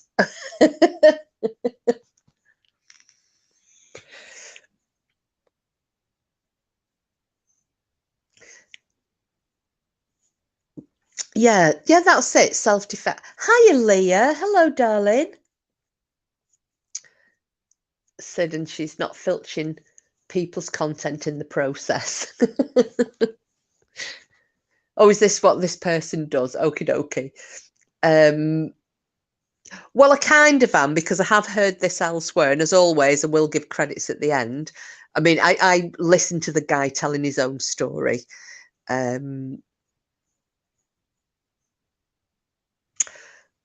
But I was watching my grandchild. Typical. I was all ready yesterday and got the wrong day. Oh, no worries, Leah. Don't you worry, chicken. Well, I always leave them up, don't I? So don't you worry. It'll still be here. You can catch up if you want to at any time. I've still got a little bit more of this story to tell, though, if you all want it. What do you think, birthday girl? Your choice. The lovely Green Eyes. No, she said, do you know what, Sid? I thought she said that as well, felching.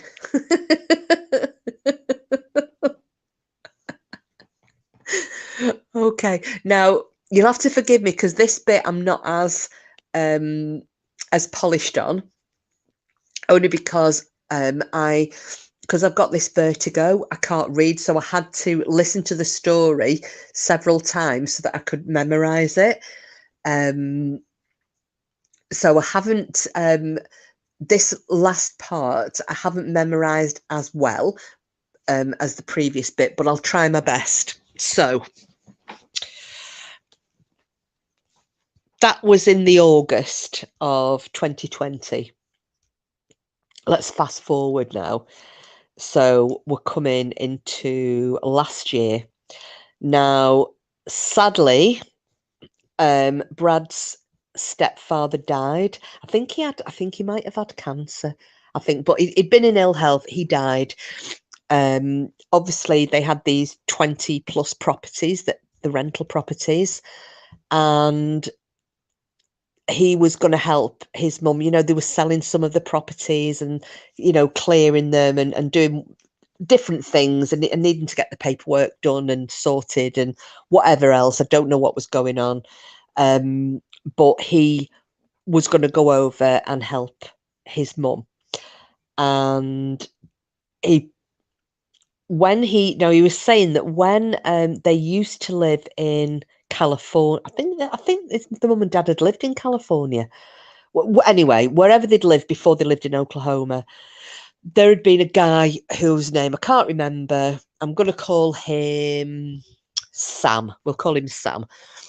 Sam used to work for, a bit like Mike had done, you know, odd jobs. He was one of these guys, could fix anything, could, you know, you gave him a combine harvester and he'd get it working if it'd not been working for 50 years, you know, rewire a house, anything. He was absolutely fantastic. And he used to work for the mum and stepdad, and then got a job working for another big company when they moved out to Oklahoma. Now, when he finished working for this company, I don't know whether he retired or whether he was made redundant, what have you. He then moved out to Oklahoma and also went working for the mum and stepdad. So Brad already knew this guy properly. You know, he'd known him for donkey's years. It wasn't like Mike, where he kind of was a bit of an occasional, you know, you know, when he was visiting. He actually knew this guy and he'd known him for years. So he gets out to see his mum and he's helping, you know, and he's there for quite a while, and they're packing up the houses and the packing up, and you know, I think they've done like some garage sales. You know, they're doing really well. He's doing an awful lot, and he does have a bit of free time because they're quite ahead on the schedule, more ahead than they anticipated. And he got to thinking that, you know, because his mum's going to be moving, and this might be the last attempt I've got to go back and see if I can get one of these dogmen. Can you believe, after what he's gone through with John and with Mike, that he'd even consider doing this again? What an abs! And this is when I thought the guy is a dick, because it was a full on ego trip. Now, up to this point, his mum just didn't believe him. Nobody did, really. When this Sam had come round, because he'd called round, he was helping doing some clearing and doing some odd jobs as well at the home, and he ended up chatting to him, and he was saying, you know, I'm gonna go off up to the national park and see if I can see one of these dogmen again. So this Sam starts laughing. He goes, you know, you're still on about these damn. And I know Simple's complete tit. So this Sam's going, you're still on about these dogmen, because he doesn't believe it. And he's like, well, yeah. He said, do you fancy coming with me? So this John said, no, he says, I can't. My daughter's coming to stay. Now deserves a good dogman in the dickhead. Complete dickhead said. I couldn't believe it when I heard him telling this. I really couldn't. But again, he just sounds like a. He kept saying he was an adrenaline junkie. I think he was an egomaniac. All he wanted was to get on a massive ego trip. Personally, that's what I think. So this Sam's like, nah, I can't, mate. He said, my daughter's coming. I've got plans. My daughter's coming over to stay from another state. We've got things that we're going to get sorted and we're going to do together. He said, what time are you leaving? Because he's going to go the next day. You see, so what time are you leaving? I said, oh, probably about 7:30 a.m. He said, I'm not going camping. I'm not staying over. I'm just going to go for the day and go back to where we were and see if, I see anything. So that Sam said, well, safe journey, be careful, not a great idea, but, whatever, see you around. Anyway, no, Frida, I wouldn't. Not like this, hoping the Dogman got himself a human pelt for his domicile. Well, yes, Lady Witch, and it would have helped him.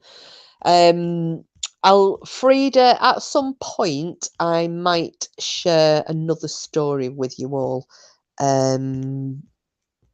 But I'll have to have a think about that.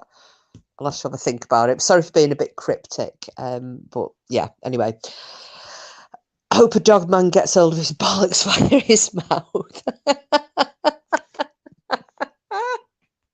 Brilliant.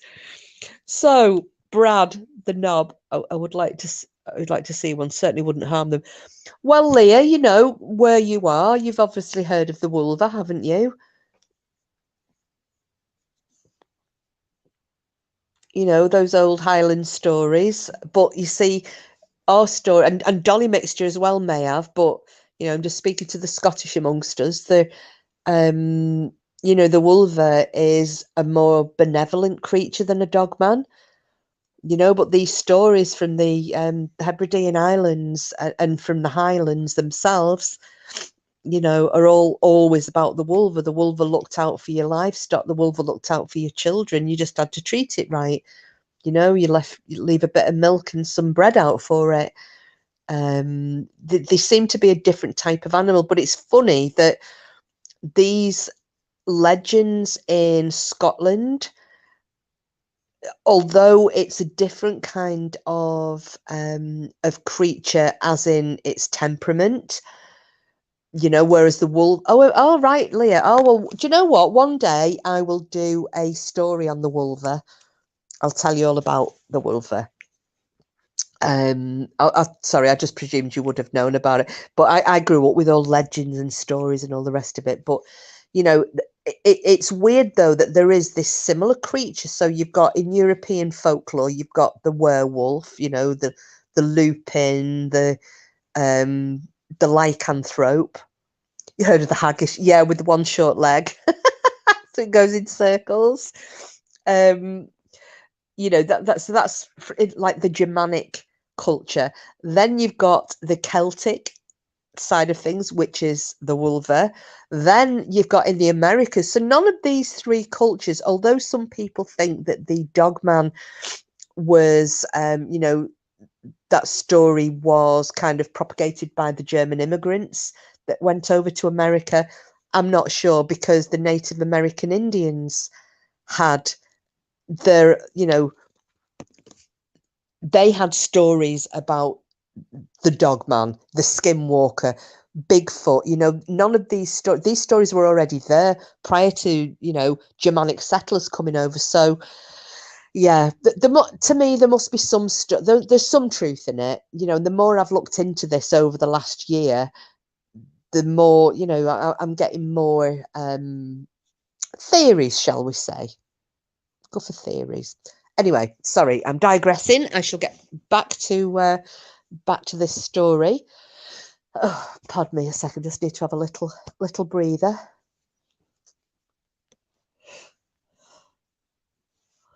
Ooh. Sorry, it's a bit out of breath. Yeah, Joe, the Skinwalkers. Ooh, scary. So the next day comes, and Brad gets up, he has a bit of breakfast, he's going to get ready to leave, and there's a knock on the door, and it's Sam. And he's like, shit, man, I didn't know you. He went, I had to think about it. He said, it's kept me awake most of the night. I can't let you go out there on your own. I just can't. I'll come with you. Now, Sam had a pickup truck. So, big 4x4, open back and a cab. So ideal, really. So Brad's pleased, because he's thinking, I really am. I'm actually glad I'm going to have some company. And again, he's got his handguns with him. He knows that Sam doesn't believe this story, but I think, yeah, exactly, Sid, don't do it. Anyway, off they go. So he's trying to remember kind of where they were. He doesn't have he's got a vague idea, and he kind of said he as they're looking around, yeah, yes you can, Sam, idiot can't hit a 9-foot target. Yeah, this is it, isn't it? 9-foot bloody, oh god, maniac. So anyway, they kind of get he's trying to look at the terrain, and he seems to recognize, the embankment that he slid down when he lost his Glock. He kind of thinks that he sees this, so he goes, I think we're about here. We're more or less right here. So they park up the truck, they get out, they get the rucksacks, water, couple of snacks, guns, ammunition, and off they go. And they go in the same direction that they had been in on the last visit there, roughly. Because he can't remember exactly, he'd only been there the once, and he was pumped full of adrenaline, which incidentally, what I should mention is, and I knew I'd forget something else. I'm so sorry, this is because I can't read my notes, guys.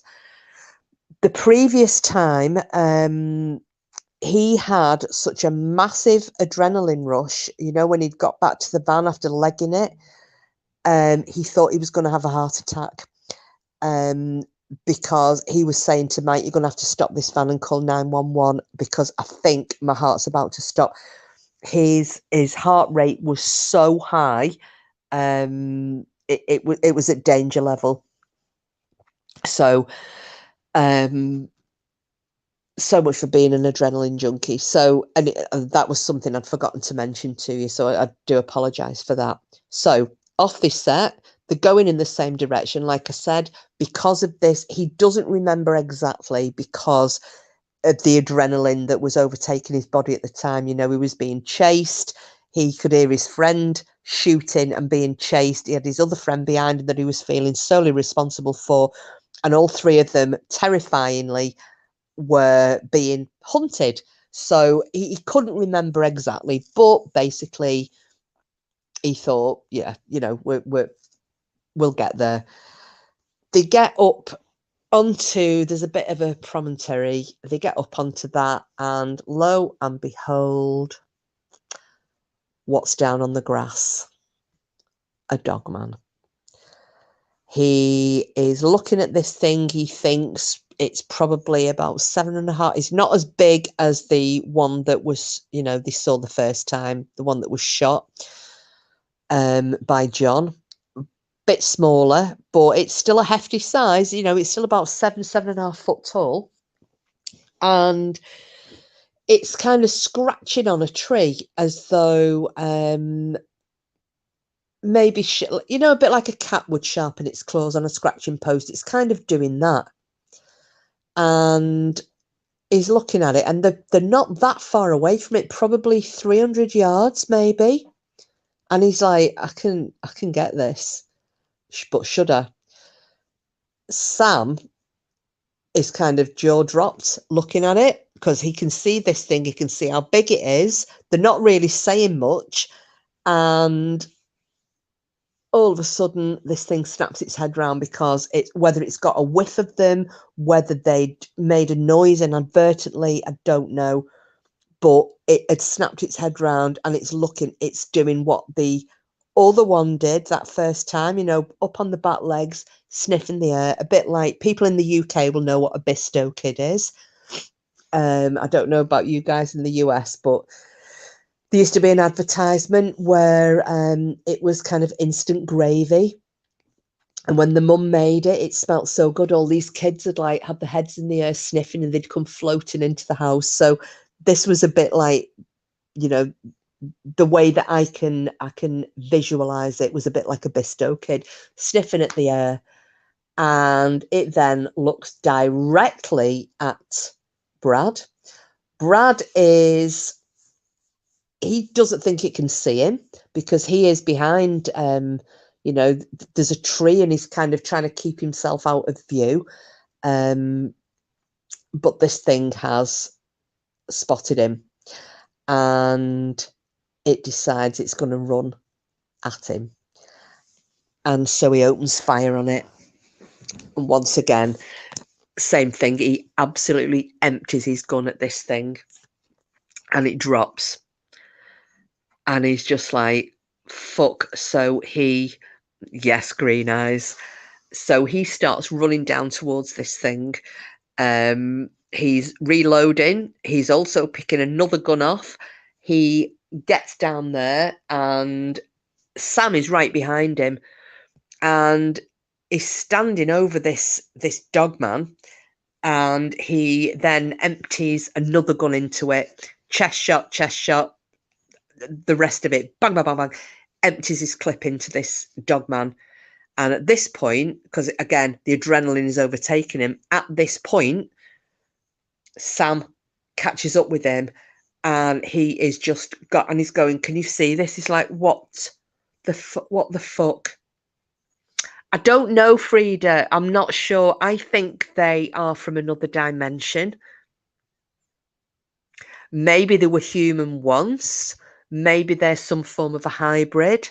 I don't know. I don't know. They seem to have human-like intelligence. You know, when you speak, you hear people's stories about, you know, the way that they've interacted. Yeah, Lady Witch, exactly. You again. But this is it, you see, because, and I'll while you're saying you again, and obviously somebody, Green Eye, saying they recognise the smell, when they got down to it, they noticed that on this one's shoulder, it was healed, but the skin was missing and it was very pink. And he thinks that this was the Dogman that John shot. You remember the one that was in front of him that he hadn't seen? And he shot it in the shoulder with the 416. He said, I'm pretty sure that this was the same Dogman. So at this point, he's put his gun down against the tree. They're taking photographs of. Yeah, I don't know why with the Dogmen thing though, Frida. It's weird, isn't it? I mean, maybe it's because they've got that human-like, you know, everybody who describes them, especially when they're on the hind legs, are saying that the upper body, they look like a bodybuilder. And the fact that they don't have paws, that it's like hand, you know, like a human-like hand. So I really don't know. I don't know why they would be called dog men, unless it's just because they look like they're part man rather than actually being part of man. I don't know, and I don't claim to know. All I can give you are my thoughts. But you know, we've got somebody in chat who was actually experienced and saw Dogman up close and personal. Don't forget, you know, I don't know what your thoughts are, Lady Witch, on that. You know, for those of you who do remember, Lady Witch had sent over her story a couple of months ago that we read out, and she was answering questions in chat. And this was, you know, a good few years ago, but she virtually walked into one in the park in Michigan. And, you know, so out of everybody in here, I don't know if anybody else has seen one, but, you know, maybe Lady Witch can give you her impression. Joe, I think they have extra powers of speed and cloaking. Yeah, but from everything that people are saying, I think this cloaking thing is a big one with me. Case maybe because they can stand on two legs. Do you know what though? With this story, the only thing that he didn't say, when you hear people talking about when they stand up and you hear that crack, crack, crack, crack, crack, as though it's the joints cracking. He didn't mention hearing any of that.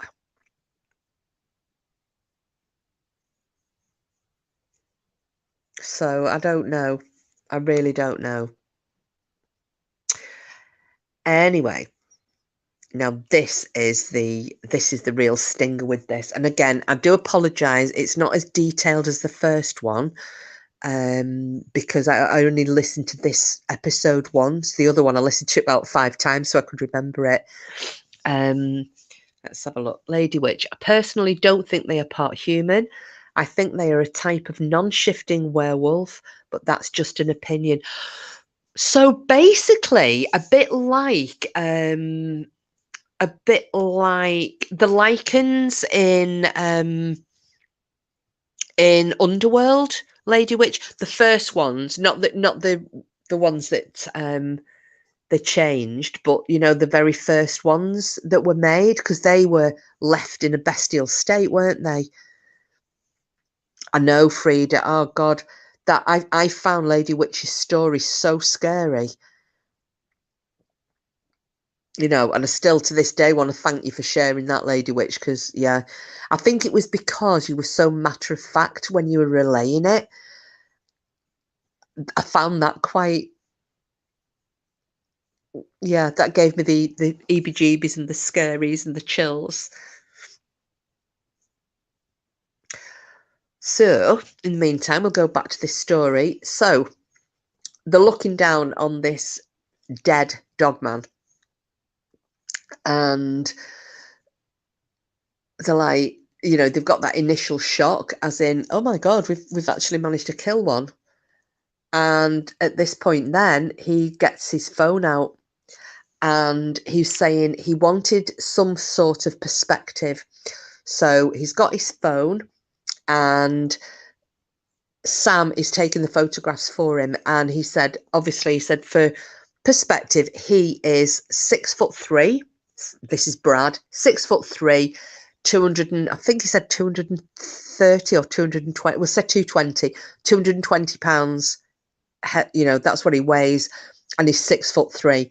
So he said every single photograph that was taken, he was either putting his hand in the photograph so that there would be some perspective, or he put his foot, and I think he said he took size 11s, 11 feet. So he put his foot there. So this time at least they weren't thinking of, chopping its head or its hands off or anything. It was just purely a case of taking photographs. So they've taken photographs, and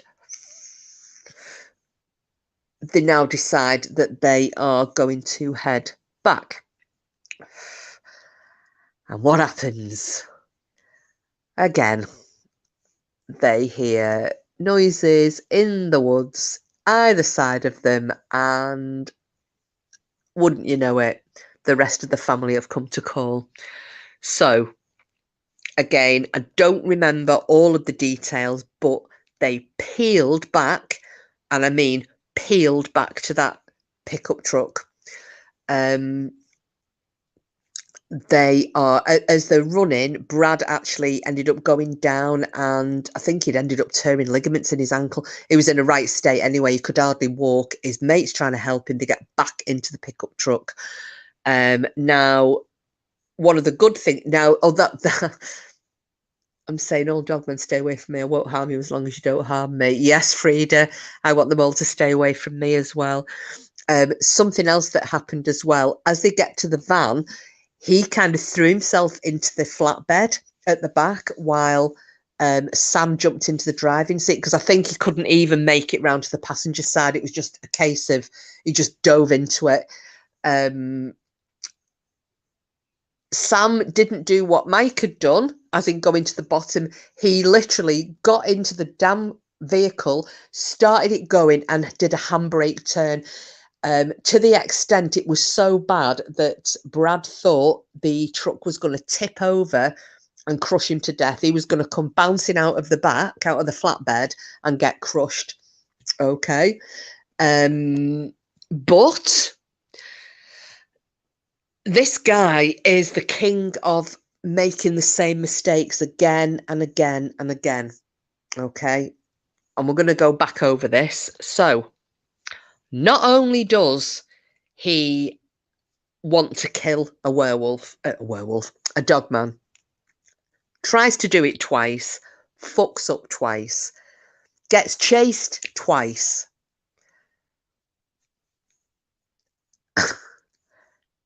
He realizes he's left his damn gun again. So the first time, the Glock had bounced out of the clip or holder or whatever it was in. No, it's not his Glock this time, Sid. It's his rifle. He's left his rifle propped against the tree near this damn dead dogman. So the same thing happens again. So bear in mind, not only is he an idiot, man card is revoked and placed with idiot. Absolutely, Lady Witch is an absolute cockknocker. He really is. But he's knackered. His leg is knackered up. His ankle is really bad. There's dogmen who are out in full force, and he's left his flaming gun near the damn thing. So he does the same again. I've got to get me gun. I can't leave it. Got to get me gun. Got to get me gun. Sam's going, oh, absolutely no chance. I ain't stopping. No, you've got to let me. I've got to get it. I've got to get it. I cannot leave it. Needless to say, the very short version is he did stop the van. He managed to hobble up this incline with Sam keeping him covered, and he was firing off all sorts of shots. He was also shooting with his own handgun to keep them back. He doesn't know how many of them there were. Well, you would think so, Lady Witch. His gun was in the same place he'd left it propped against the tree. But can anyone guess what I'm about to tell you? It's our little version of a nighttime quiz for Green Eyes' birthday. It's only one question. He gets his gun. What do you think has happened? Shall I do the countdown tune? Do do do do do do do do do do. No, it's not snapped in half. No, the dogman hasn't. The dogman shot him. No. Lady Witch is right. No damn dead dogman. It had gone. And yeah, Joe's the same as well. The dead one is not there anymore. Is it dead? Who can say? They don't know if it's dead. They don't know if its mates have just carried it away. All he was going to say was, no, they did get glimpses of these other dogmen that were chasing them that day. He thinks that they were all part of, yeah, oh my God, those knackers are back. That's it. Yes, Leah, the dogman had gone. The one thing he did say was that all of these, he thinks they were all out of the same litter. He thinks initially, that's it, Joe, yeah, they either took it or it is alive. I'm thinking it was alive, but they still carried it off. I think it was probably in shock, but I don't think he killed it. Because you know yourselves, you know, when we've covered these before, they're virtually impossible to kill. You know, look what happened with Brandon Close. You know, his mate shot that dogman and it tore its pectoral muscle off and it didn't even flinch. Didn't even flinch, and it still came after them, and it still tried to tip over the four-wheeler. It still had the wherewithal, you know, and it was running and keeping up with the damn thing. So, yeah, they're very, very difficult to kill, allegedly. So, now this I find really spooky, because I didn't understand this bit at first. So, there's no dogman. Don't know where that is. Is it alive? Is it dead? Is it coming after him? He's got his gun. His mate's been covering him. He's emptied God knows how many clips out of his handguns while he's been getting it. His leg is swollen to shit. This time he manages to get into the passenger seat of the truck and away they go. Now, there's a lot of adrenaline going. There's a lot of testosterone going. There's a lot of heavy breathing going on in this van. Sam is in shock. He's just driving. He's fixed on the road and he's like, shit, shit, shit. Shit, what happened? Shit. You know, it's one of those, nobody can believe what happened. And here comes Cooper waking up. Stop it, mate, lie down. There's no words for it. Right. No, they didn't, Lady Witch, but it definitely wasn't in there. But they didn't check the bed of the truck. No, which was a very silly move, I think. So they come down this track. They get out of the forest. They get into the main road. And again, they're both just in, oh my God, can you believe what happened? Shit, fuck, shit, fuck, shit, fuck, that type of thing. And Bradley suddenly remembers and he goes, but we've got the photos. And Sam's like, shit, dude, I forgot. Oh my God, yeah. He's like, we've got the damn photos. And they'd taken a lot of pictures of it. You know, head, claws, teeth, you name it. They'd even taken, because one of the shots that he'd made was actually in the genitals of this thing. Poor bloody Dogman. That's something that's not going to grow back, in it. So all these, there were photographs of every gunshot that had hit it, every part of its body, all with his hand or his foot as a point of reference in it. Okay. So, sorry guys, just need to get another breath. Oh, sorry about that. So Brad gets his phone out and he, it was a brutal shot, but I don't think they did it intentionally, Joe. I think it was just one of those, it just happened to be where he hit it. I think it was just the whole panic struck. I'm just going to point the gun and shoot whatever I hit. So he opens his phone. He's shaking, but he opens his phone. Sam's driving.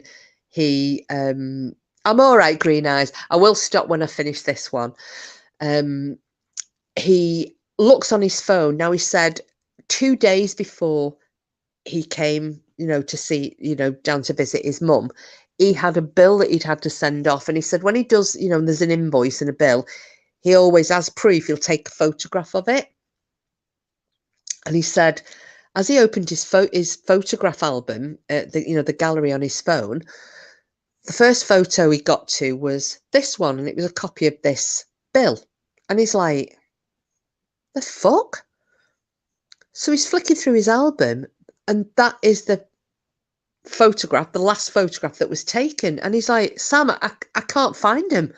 He went, look at this. And he shows the photo to Sam, and Sam's like, where are the photos we just took? He's like, I don't know. He'd pull over. He said, pull over. You need to look through this phone. You see if you can find him, because they're having a bit of an argument at this point. Sam pulls the car over. Brad hands him his phone. Sam's looking through it, and he's like, the photos aren't here. So Brad says there's only one group of people. This is the bit I didn't get initially. So there's only one group of people that have got the ability to get rid of those photos. He said, because we have been no longer than, from the time we took the photographs of it to now, has been 20-25 minutes max. 20 to 25 minutes max. It's been no longer than that. What the hell? And I didn't understand this at first, because I thought he meant that the Dogmen had, somehow managed to wipe them off his phone. There you go, Sid. CIA, yeah, because they reckon that it's the CIA, isn't it, that has this particular... Is it the CIA or the FBI?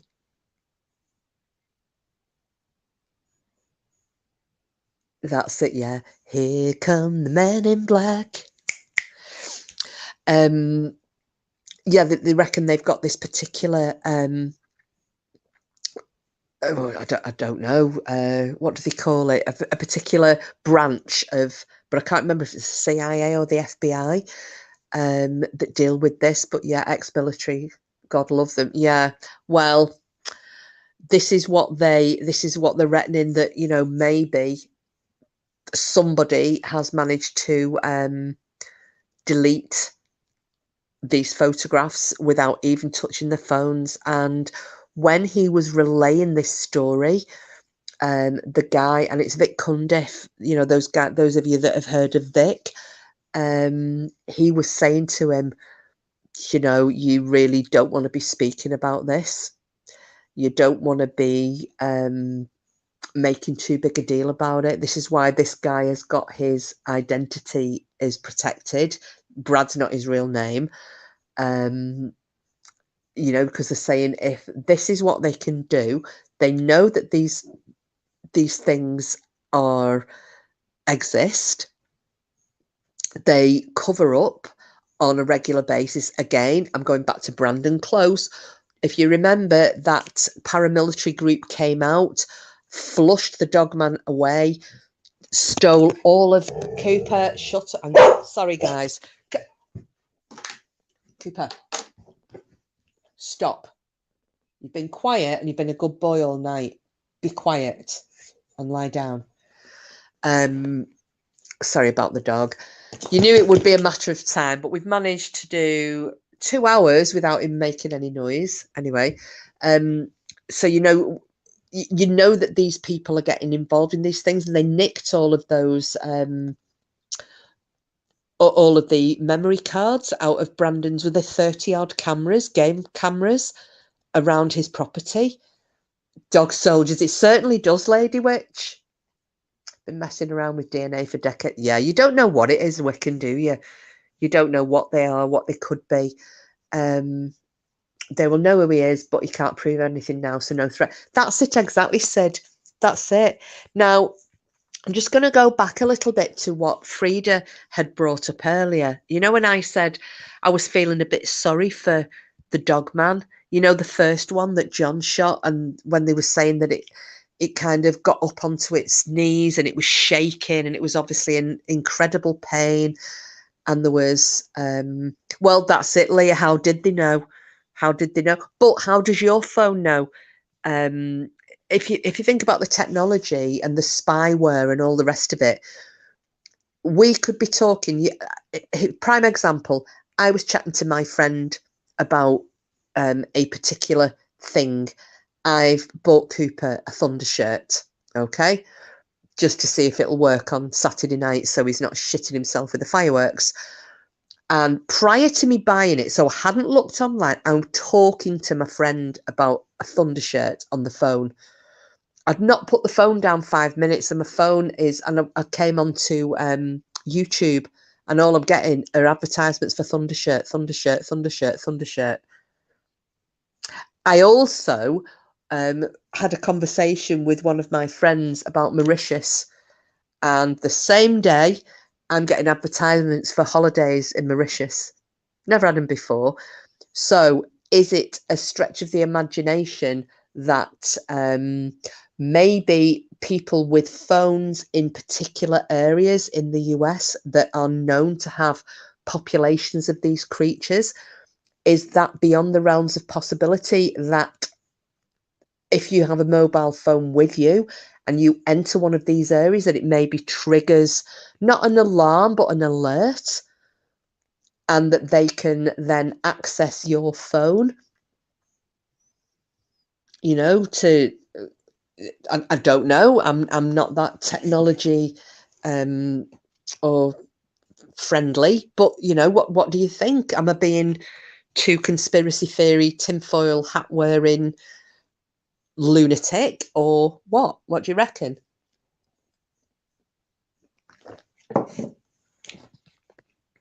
I'd love to hear what people's theories are on this.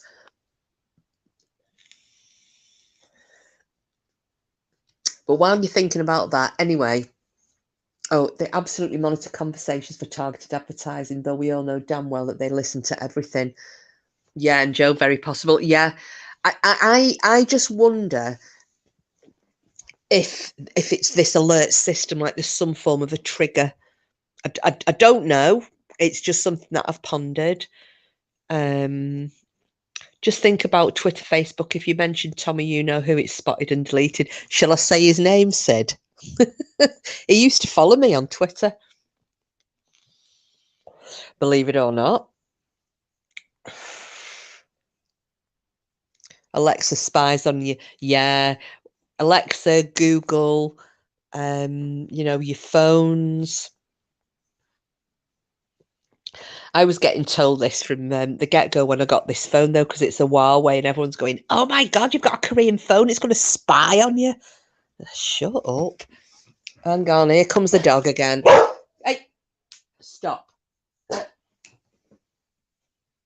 Stop. Come on, sweetheart. Good boy. Good boy. So, that's our little story now. Brad has now become a bit of an advocate for people leaving these things alone, believe it or not. It's taken 3, yeah, definitely Big Brother, Green Eyes. It's taken 3 contacts with them. So the first one, it was just a visual, but 2 real hardcore, only just managed to get out alive experiences. It's taken that for him to finally say, these things need to be left alone. Yeah, it did. Yeah, it took him nearly getting eaten twice. It's an absolute dick of a man, but hopefully he's learned his lesson now. Part of me, oh God, I went off on one, didn't I, when Cooper started barking? Sorry, I'm going to backpedal a little bit. So when Frida mentioned about feeling so, when I said I feel a bit sorry for that Dogman, when they were saying it was up and it was shaking in shock and it was hurting and it was bleeding, and it was struggling to stand and you could see it was really, in a bad way. And I said, I feel quite sorry for it. And quite a few of you said the same thing. Do you remember, what did Frida say? I can't remember exactly your words, love, but I know it was along the lines of, well, it is a creature and, it hadn't done anything wrong and, it had been shot for no reason. Again, and I keep using Brandon as an example, but I loved his story. Do you remember Brandon when on one of the occasions when the Dogman was up in the hayloft, and he said he ended up, because he'd already shot it, and he ended up in face to face with it. He had his gun, he pointed the gun at its head, and he said he was overtaken with this feeling of such sorrow and real hurt. He said it was as though, that you, like it was, all the happiness had gone out of the world, like someone had just killed his kid. He said it was that kind of feeling, and he couldn't shoot it, and it jumped through the moor in the barn and ran away. And then he said, that's what they do, the sneaky little fuckers. They manipulate you. He said the devious, the evil, and they know exactly how to manipulate your feelings so that you show them pity. And he said that is how they get away with it. That's how they manage to escape. That's how they stop you from doing them any real damage. They manipulate. And I'm wondering if that, even though I'm relaying this story, I don't know the guy involved. It's 2-3 years ago that it's happened. None of us know, well, none of us think we know him, but yet, we're all feeling quite sorry for this Dogman. And I'm wondering, do you think that is just us as animal lovers, or do you think that, I don't know, that they're still able to manipulate our feelings, even from a distance, like remotely? What do you think? Had the men been attacked, I can understand defending yourself, but going out to kill something to get a taste of your own medicine, I'm here for it. Yeah. Yeah, absolutely. Just have a look back. Oh, Green Eyes, thank you so much for doing this. Not a problem. Not a problem, my darling. It was your birthday. I said to you, it's the choice of topic is yours. It's I'm just sorry that it's taken me, you know, I've been so long to get back on online. But yeah, I am still struggling a little bit, but not as much as I thought I would.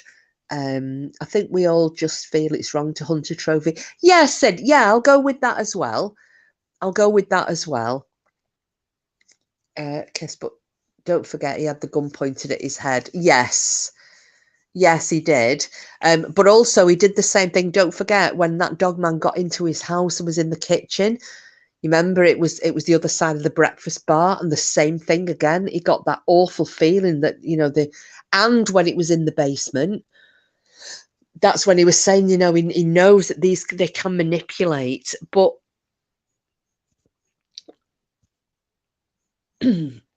oh, hang on a second. Let me just put this on.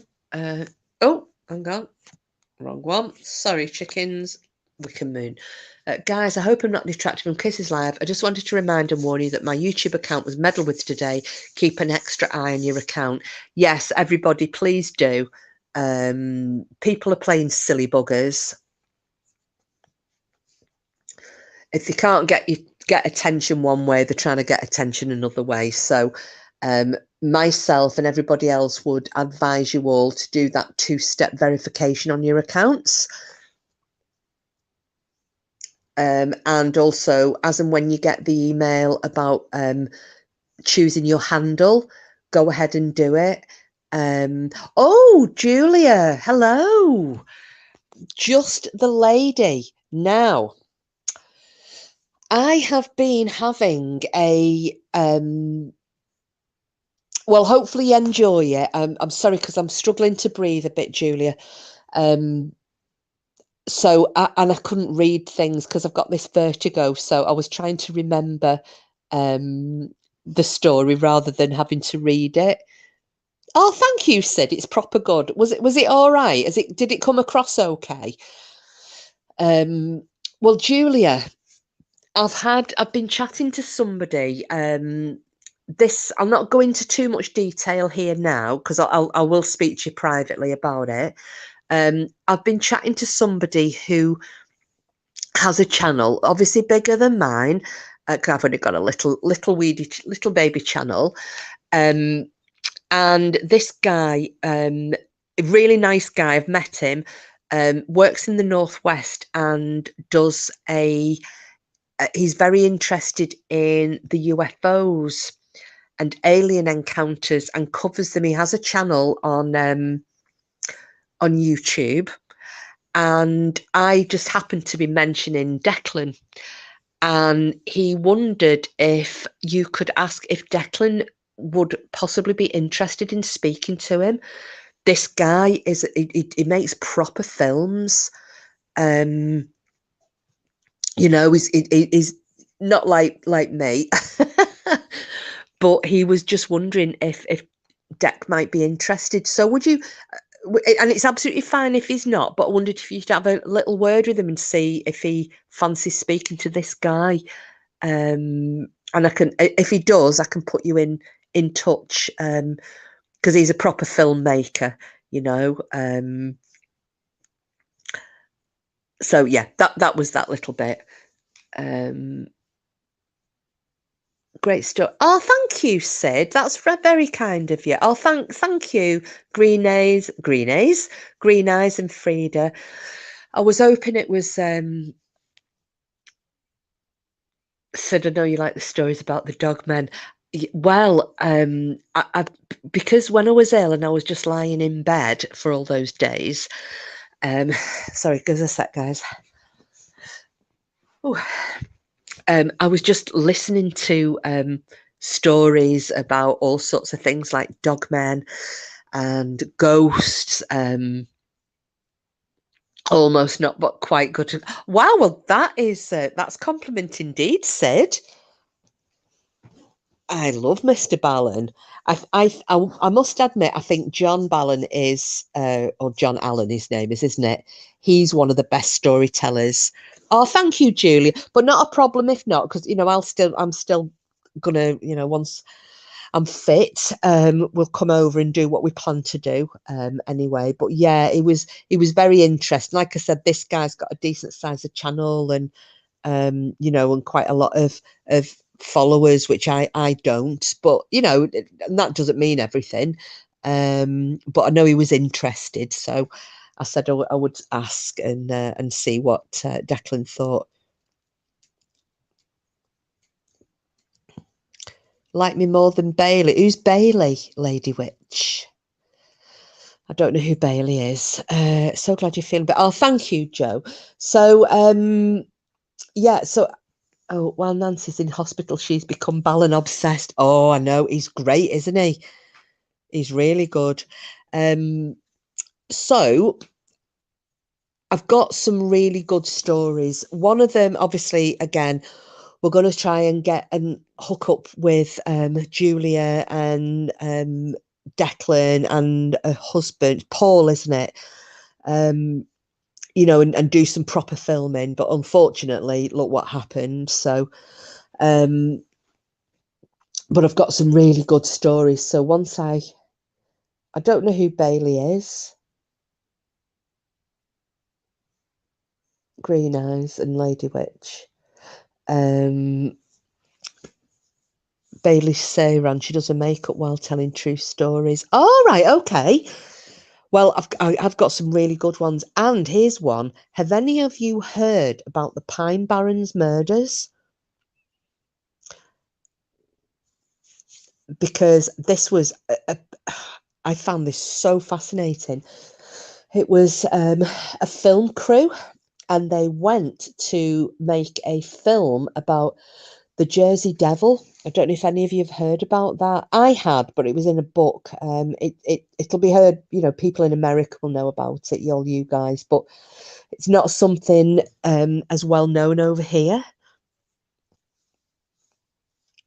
Hope you get over it soon. It seems to be hitting northwest bad at the minute. Julia, it certainly is. It's bad round here where I am, but this has just left me with shortness of breath. Which appears to be getting short. I think it's because I've been talking now for 2.5 hours. It's the most I've talked in nearly a month. Yeah, but I'm hopeful that it means I won't catch it again before Christmas or New Year. So I should have a nice COVID-free time. So yeah, I'll plan on doing another one. I might come on if I'm feeling okay. I might come on at weekend. I think we need to have a quiz and an incognito, don't we? We've not done a quiz for ages. But yeah, this about the Pine Barrens murders, it was a film crew just went missing and rocked up murdered, and they arrested one of the members of this crew for the murders. It's weird. It's very, very, very creepily weird. And then I'd been looking into this, and then lo and behold, I think it's on Netflix, they've actually done a thing about this murder and the disappearances and the arrest of this guy. So I was like, oh shit, I've just been reading about that. So yeah, that's something that I wouldn't mind covering as well. I know it's kind of bordering on the true crime, but it is more of the supernatural, which is the only reason I'm going to go for it. So I think on that note, as we're just coming up to 2.5 hours, got a couple of minutes off. I hope you guys don't mind if I call this one a night. Yeah, I just don't want to do too much and then end up paying for it tomorrow. And I hope that you've enjoyed your birthday live, Green Eyes, even though she was laughing at me earlier because I sent her a voicemail. I was like, I'm such a dick because her birthday is Thursday. However, what time is it now? What day is it now in Australia? It's Friday. So really, I should have done this live last night, which was Wednesday, but it would have been Thursday for Green Eyes. So Yeah, sorry, Jax is a bit of a dick, and I do apologise. I'm not as big a dick as Brad, though. At least I've not gone after dogmen with guns. But for Leah, I'm gonna do the and Dolly as well, in case Dolly's not heard of it. Going to start at the beginning. Thanks for this. You read very well. Oh, I didn't read tonight, Leah. This was all out my head because I can't read. Happy birthday because it's Thursday in California. Yeah, it's still Thursday here, Joe. But what I think I will do is I'm going to talk about the vulva for Leah, Dolly, and anybody else, and I can also tell you if you guys remember the story about what happened up at my dad's quite a few years ago. So I will relay that as well. So I think that'll be another night because I think that would slot in with Dogman, wouldn't it? They chose Brad's fake name very well. Well, the thing is, he let it slip a couple of times, his real name, Lady Witch. That's been a brilliant couple of hours. Cheers. And happy birthday again to the lovely green eyes. Yes. Yeah. Oh, good. And yeah, I'm glad you look forward to it, Leah. Give you some of the old legends of the Wolver, and then I'll tell you about the Wolver in northwest Scotland. And also, what I might do the same day, if I'm going to cover that, is cover our own monster, because not all of you know about Morag, the monster. And Morag lives in Lochmorra, which is where I'm from, even though my accent has gone. So, yeah, I might throw Morag the monster in as well. Okay. Right, guys and gals, thank you so much for coming in. Thank you as always. It's been lovely catching up with you all. As I said, I hope you all enjoyed that story. I think that's probably going to be the format for the next few until I've got rid of this stupid what's it called, vertigo. I'm going to have to try and memorize stories and just fire it off to you. So, Julia, great to see you. We're all still here. Catch you later. Happy birthday, Grin. Oh, thanks for coming in, Julia. I'm sorry we were so late for you. But yeah, I will see you all hopefully in the next couple of days, even if you just come on for an hour, and I will give you another scary story. So happy belated birthday, all of 24 hours, Green Eyes. Thank you, Lady Witch. Sid, give my love to Nancy, Leah, Dolly, Julia, Frida, Wiccan, Porky. He's listening to me in bed. I can hear myself, although he might be asleep now. Who else have we got in? Who've I missed? Stemetil. Oh, I will do, Leah. Thank you. I've got some tablets to stick under my lip to stop me feeling sick. But yeah. Oh, Joe and Joe Mardray. The lovely Salma. I can't remember who's in. I'm sorry, I've got COVID brain fog. So thank you all. Oh, Lisa. Sorry, Lisa. You're there as well. And Simple's Meerkat. Right, I think that's everybody. And all the other people who are watching and who've been lurking. Thank you, thank you, thank you. All of those who expected to get a mention and didn't. Haha, boo sucks for you. And I shall see you all very soon. So as always, see you all on the bright side.